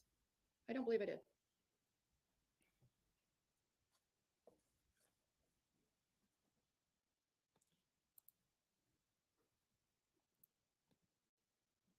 And now the pills are in a little different position now on that same table. Did you move them to put them in like a semicircle so you could get a better picture of them? Yes, I'm trying to show the names of the medications and her name on each bottle. And so when we see what's marked Exhibit 11, that's not how you found them. That's how you wanted to demonstrate them. That was to make them more readable. The way they were found was in the original first few photos. Right. This is how you put them up for display. Correct. Okay. And this is another table to the right side of Lynn that you took a picture of because it shows more pill bottles. Correct. One that doesn't have a lid on it, true? That's true. And this is Exhibit 12. And that was, I'll confirm that for you. And Exhibit 13, is that just a close-up of the same thing? Yes. And you took a close-up for what reason on this picture? I think I'm just trying to see if I can get the names to be made out in the photograph. Maybe I thought the first one came out a little blurry. And when you looked at all the pill bottles here, all the pill bottles were in the name of Lynn Hernan, right? As I recall, yes. If you had seen pill bottles for someone else, you would have noted it. Yes. That would have been a big red flag, right? I would have noted that. All right. And let's try again. And Exhibit 14, this is a close-up of Lynn. She has a chain around her neck, right? Yes. And you later on took a closer look at that and determined those are her father's dog tags, right? Yes. From the military. Yeah.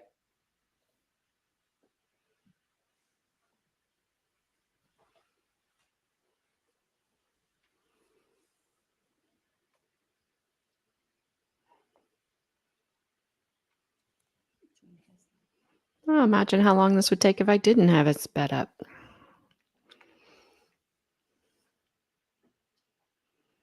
going to show you Exhibit 29. Evidence. Let's take it off the screen so she can identify it. Can you take a look at Exhibit 29? It'll take a moment. No, Your Honor, this is not a photo that she took. She can be questioned about it. She was at the scene. Go ahead. Okay. Can you see Exhibit 29 in front of you? I can. Is this, whether you took this photo or not, is this how you remember seeing Lynn in the scene on October 3rd, 2018? It is. Now, look at that table to Lynn's left. I know you testified earlier that there were no eye drops at the scene, but do you in fact, now that you take a close look at that table to her left, see a bottle of eye drops next to the toilet paper? I see what could be eye drops. I can't say for certain what those are. Okay. I move for admission of Exhibit 29 and ask to publish. Any objection? I am objecting. This is not a photo that this witness took. Overruled. Exhibit 29 is received. Permission to publish is granted.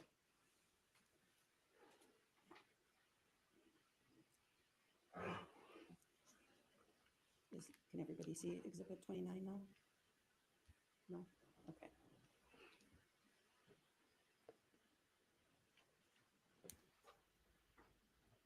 You see it now? Okay.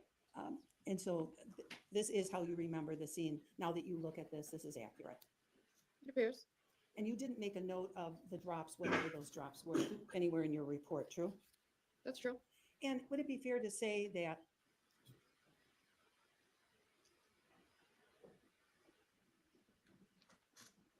okay, thank you. Welcome. Would it be fair to say that you were not thinking about eye drops when you were at this house on October 3rd, 2018? That's fair. And so if there were eye drops around the house, they probably wouldn't have caught your attention. If there was one or two bottles like anyone else's house, no, they would not have caught my attention. And in fact, this didn't catch your attention because until now you didn't really notice it. Correct. But those do look like eye drops, do they not? Could be nasal spray. I really can't say what that is. We can take that down, Judge, or Madam Clerk. Now, I didn't see any photographs of waste baskets. Did you take any? Not that I recall.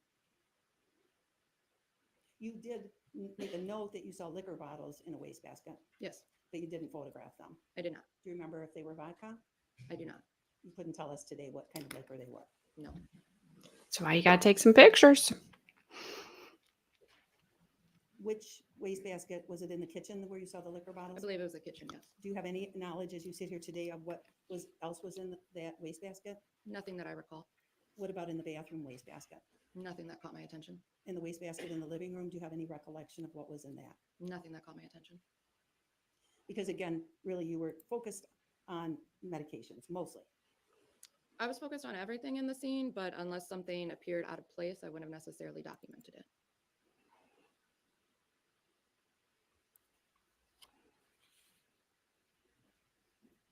You said that you, did you bring a medical bag with you to the scene? Did you bring a medical bag with you to the scene? I brought my backpack. I don't know if I would call it a medical bag. And that's what you take to scenes, your backpack? Yes, my scene bag, yes. Okay, and what do you have in your scene bag? Various items, gloves. There's probably a pocket knife would have been in it, a tape measure, additional forms, documents in case I needed someone to fill something out, extra paper, tape in case paper bags that we used often for gunshot wounds. Do you carry a thermometer with you? We carry an ear thermometer that we use for babies. Well, because one of the things you said to the state was that one of the things you do at the scene is you take a temperature. Of the room, yes. There would have been a room thermometer, not a body thermometer. Okay, the only body temperature item you have is an ear thermometer, Yes. and you didn't take Lynn's temperature. We typically do not take temperatures of decedents, no. And again, I'm not really asking generally, I'm just asking about this case. No, I did not take her body temperature. Okay. You did take a look at whether or not you started to see, I thought you said rigor, but isn't it rigor mortis? There's debate on the pronunciation. Okay, so rigor mortis or rigor mortis, however you want to pronounce it, you took a look at that, right? I did, And that's where muscles on a body start to stiffen up, right? yes. And you noted that rigor was present in her jaw and her neck That sounds correct. and in her upper extremities. That sounds correct. And there was no rigor yet in her lower extremities or in her stomach area, true? There wouldn't have been, I think your stomach can get rigor mortis. I guess I should have emphasized the trunk. You look at the trunk, don't you? Yes. That'd be It wasn't funny. yet in her trunk or her lower extremities. No, I don't recall it being in her hips or her legs. Okay. And you said you're trained in medical death scene investigation. And as part of that, have you been trained in doing that with the Spitz and Fisher? Are you familiar with their teachings in that? No, I don't recall a specific textbook used. When you've studied in your death scene investigation, in your training though, and in looking at Riger, you know, do you not, that starts to set in 1 to 2 hours after death. That's a good average. Now, you arrived at the house at 6:10. Yes.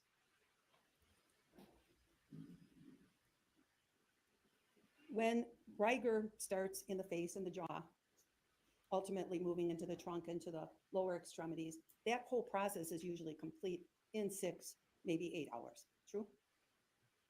There's a pretty wide range when it comes to looking at rigor mortis. Everything from the temperature of the room, the clothing the decedent is wearing, what kind of material they're on, if they're covered with a blanket, all of those things have to be factored in. It starts with smaller muscles and then goes to the larger muscles, so I wouldn't say that it goes to the trunk prior to the legs. It could go to the legs and then the trunk. It could. Sure. And of course, it can vary if you're, for instance, a person is outside in a cold or in a cold area, for example, it might not progress at sort of the normal fashion. Absolutely. But you did take the temperature in her condo, it was 79 degrees. It was. Okay. So it wasn't cold in her condo. Holy No, it was cow. a bit warm. I am cold all the time in my house. Drives my husband nuts. If he ever set our thermostat at 79 to keep me warm, that's wow. I mean, I get it. She was sick. She probably was cold, but man, that is toasty. That is too toasty for me. Depending on a person's health. Yep. Right? Yes. People who sit around a lot and aren't moving a lot get colder. Very often. So if we were to look at the Riger that was in Lynn, in her jaw, and her neck, you took a look at her sometime between 6:10 and 6:40, Yes, because you said it took you about a half an hour to do everything that you needed to do at the scene. yes. And so at the point that you saw her, would you agree that the Riger is probably somewhere between 2 and 4 hours? That's very difficult to put any sort of time frame on. We don't typically give a time frame or an estimated time of actual death. You wouldn't disagree with literature that indicates that the typical Riger is complete in the lower extremities in somewhere in the 6 to 8 hour range. I imagine that's what the literature says. It was my job to observe the Riger, and how that was interpreted by the doctor is beyond my scope. Okay.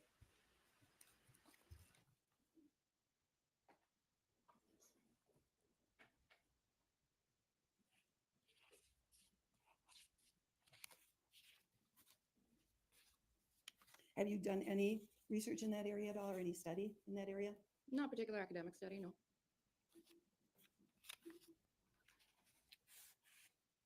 You saw water bottles at the scene, or at least a water bottle. You didn't collect that, did you? No.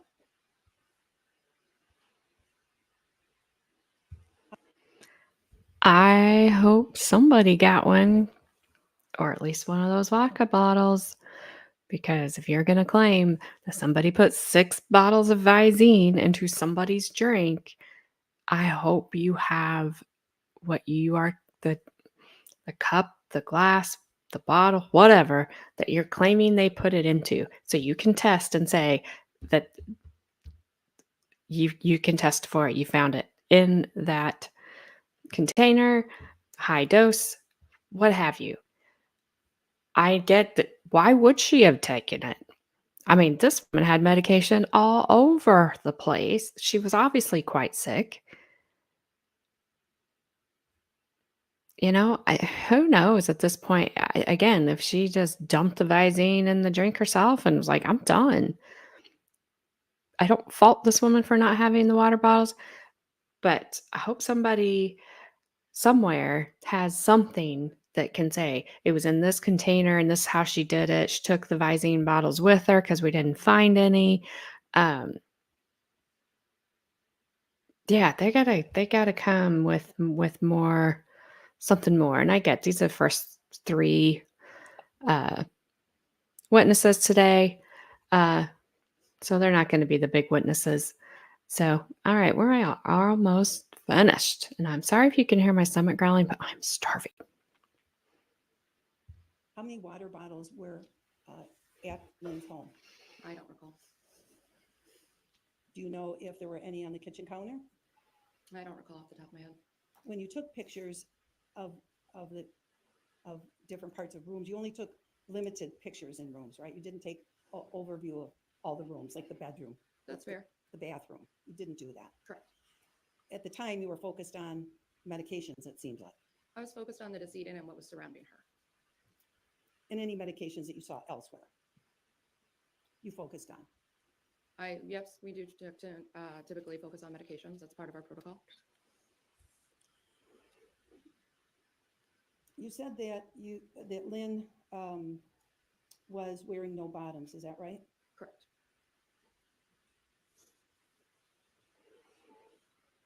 But she had a blanket over her, Correct. and she had an absorbent pad of some sort underneath her. Yes, Did you take any pictures of the toilet in the bathroom? I did not. You learned when you got non-confidential history in your report that, in fact, Lynn was released from the hospital last Friday. Do you remember that?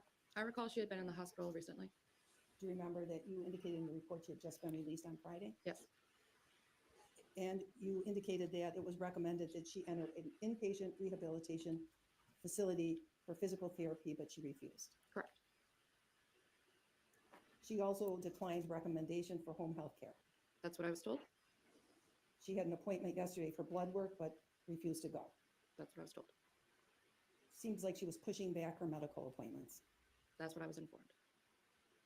And with the non-confidential history, was that also from law enforcement? No non-confidential history would have come from Ms. Kurczeweski. Okay. And so Ms. Kurczeweski told you that Lynn was tired of being ill, Yes, that she was afraid of being declared incompetent and put in a nursing home. yes, What you asked her about suicide, Jesse, was uncertain, yes, but she did admit she thinks Lynn takes too many pills, yes. including pain pills and sleeping medication. That's what you told me. And that Jesse told you it was common for Lynn to crush medications because of her problem swallowing. That's what she told me.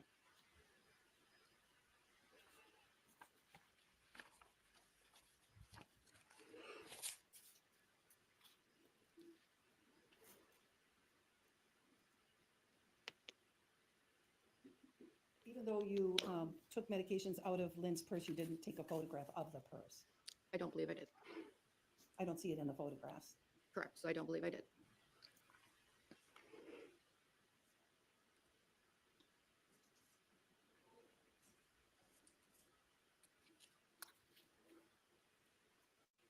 The state said that, or strike that. Did you see, you indicated in your report that you saw some crushed medications on Lynn's chest, There was something crushed on her chest. Yes. something crushed on her chest, and some kind of pill, it looked like part of a pill in her mouth. Appeared to be some sort of tablet. You didn't say anything in here about pills in her hair. No, I don't recall anything in her hair. If you had seen anything like that in her hair, you would have made a note of it. I would have.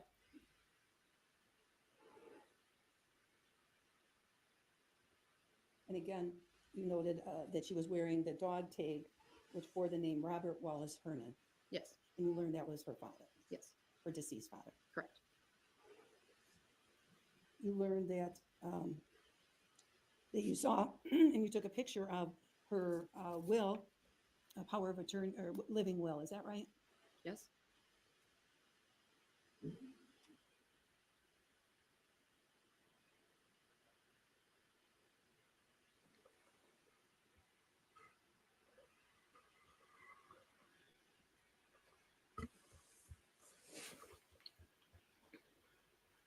And that's already been admitted as Exhibit 19, I think. Let me just be sure about that. I apologize for the interruption, but I need to take a comfort break before we continue. I think my jurors need to as well. Comfort break, aka the judge has to go to the bathroom. So let's fast forward here till they all get done.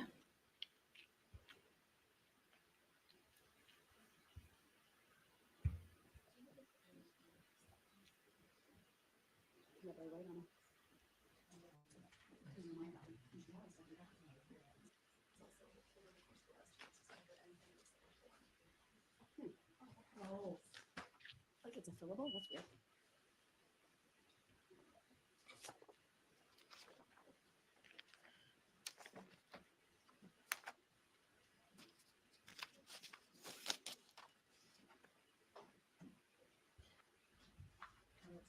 Oh, that didn't work. So this witness summit, other exhibits that have already been received into evidence. Sure, go ahead. So I'm showing you what's already been received as Exhibit 10. Do you see that in front of you? I do. Is that being shown to the jury? Not yet, Madam Clerk. You can publish.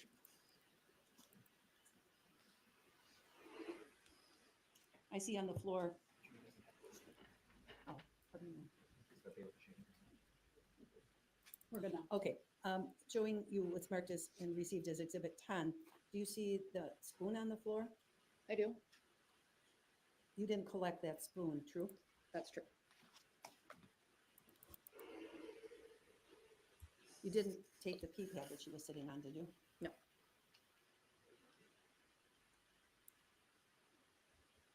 We saw previously the living will that you took a photograph of as Exhibit 17. Do you remember testifying to that earlier? Yes. And that is a power of living will naming Jessy Kurczeweski as her power. Is that right? Yes. And then I want to show you, So Your what Honor, number was that? that was 17. Thank you. And then if you take it down, because I need to show her something that hasn't been admitted yet. I want to show you what you have marked as Exhibit 543. Can you see that yet? Not yet. Okay. Do you see exhibit 543 yet? No, Okay, it's on my screen. all right. When you were talking about substance on a plate, is this what we were talking about? Yes, that appears to be the same plate. And that's what, and you recognize this as being from the scene that we've been talking about here today? From the scene, yes. Your Honor, I'm going to move for admission of photograph 543 and ask to publish. Any objection? I'm just briefly looking through all these photos because there's about 30 photos that they're trying to admit. That's Is there any objection to the court receiving it? that's why I'm analyzing all 30 to make sure that there's no objection. Is this a single photo at this point? There's 30 photos as part of this exhibit, and they're trying to admit all of it. They're all scene photos that were taken at the scene. Received from the state. All right, I didn't know that there are 30 photos within 543. So are you going to seek all of them at this time? I was really only looking for this particular photo, but I see it as part of a larger exhibit. They're all photos from the state, so yes, I would move for admission of 543. They're all same photos that we've been looking at. All received from the state. Can you just go page by page so I can see those? You bet. Thank you.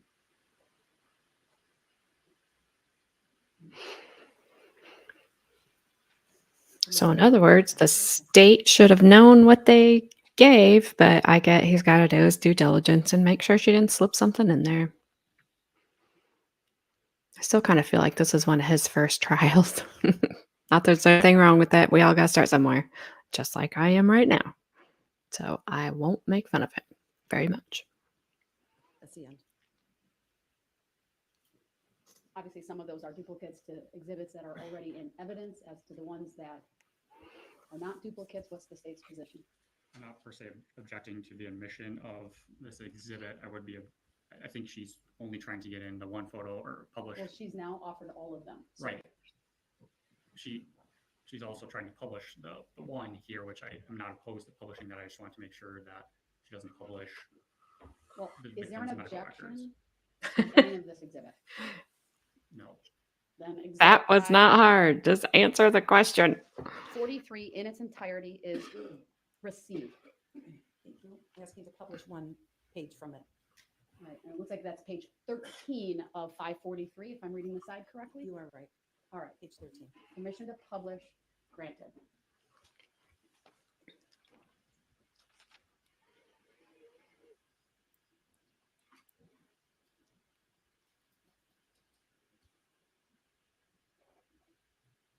Right, we have it in the jury box We as do, well as okay. the monitors. All right, and this is also represents another part of the scene when you arrived at Lynn's home, right? Correct. And you can see crushed substance on this plate, Yes. and you didn't collect this plate or this substance. No. And there's crushed pills on the floor, broken pills and maybe whole pills, look like pills on the floor, right? Yes. Did you collect all of those products from the floor? The whole pills, I don't think I collected every fragment. Not the little pieces? No, I can't say that I got every little piece. Okay. Thank you. That's all I have for this witness. Your All Honor. right, thank you. You can You take down. the take down any redirect. I don't have any redirect. Thank you. All right, thank you. You may step down.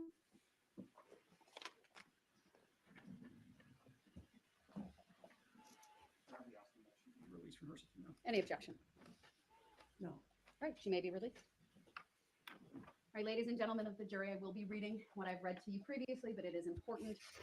All right, she's just going to read some, tell them, don't watch the news, don't look at the newspaper, don't talk to anybody, don't do social media, don't blah, blah, blah. So that's day one. That's it. Since I can only do Monday, Wednesday, Fridays to stream this, right at the moment, I may try to do, let's see, today's Wednesday. So I may try to do what would have been day 2 was today on Wednesday, and then, Thursday, day 3, I may try to do that on Friday and, like, break it up into 2 parts so it's not just one great big long stream. So that way we kinda stay somewhat caught up. I'm not sure if I'll have time to do both Friday and Monday on Monday, um, because then I'm already gonna be behind again on Tuesday. This trial's supposed to go 13 days, so we have some time to catch up. I just wanna be caught up before it goes to the jury, so that way, we are finished by the time they reach their verdict. So, with that, I'm going to call it a day. I know I've got 4 hungry dogs waiting outside the door. Uh, let me know what you think. You can comment below, and I will see you all on Friday. I'm not sure time wise yet. So, um, I am on Twitter. I'm kind of having a problem putting the link in to my YouTube page, but I will work on that. But the actual, like my Twitter name is there. You just can't click on it. So I'll try to get that fixed. Uh, and so I will put it up on Twitter when I see how tomorrow goes and see how much I kind of have to do before I start on Friday. Because unfortunately, I do have adult responsibilities to take care of before I can start playing on the internet. So, leave me your thoughts. And I'd love if you gave me a like. And thank you all for that have subscribed already. And we will, let me get up here. We'll see you guys back on Friday. So, hope you have a good rest of the day and enjoy your day tomorrow. We'll see you Friday.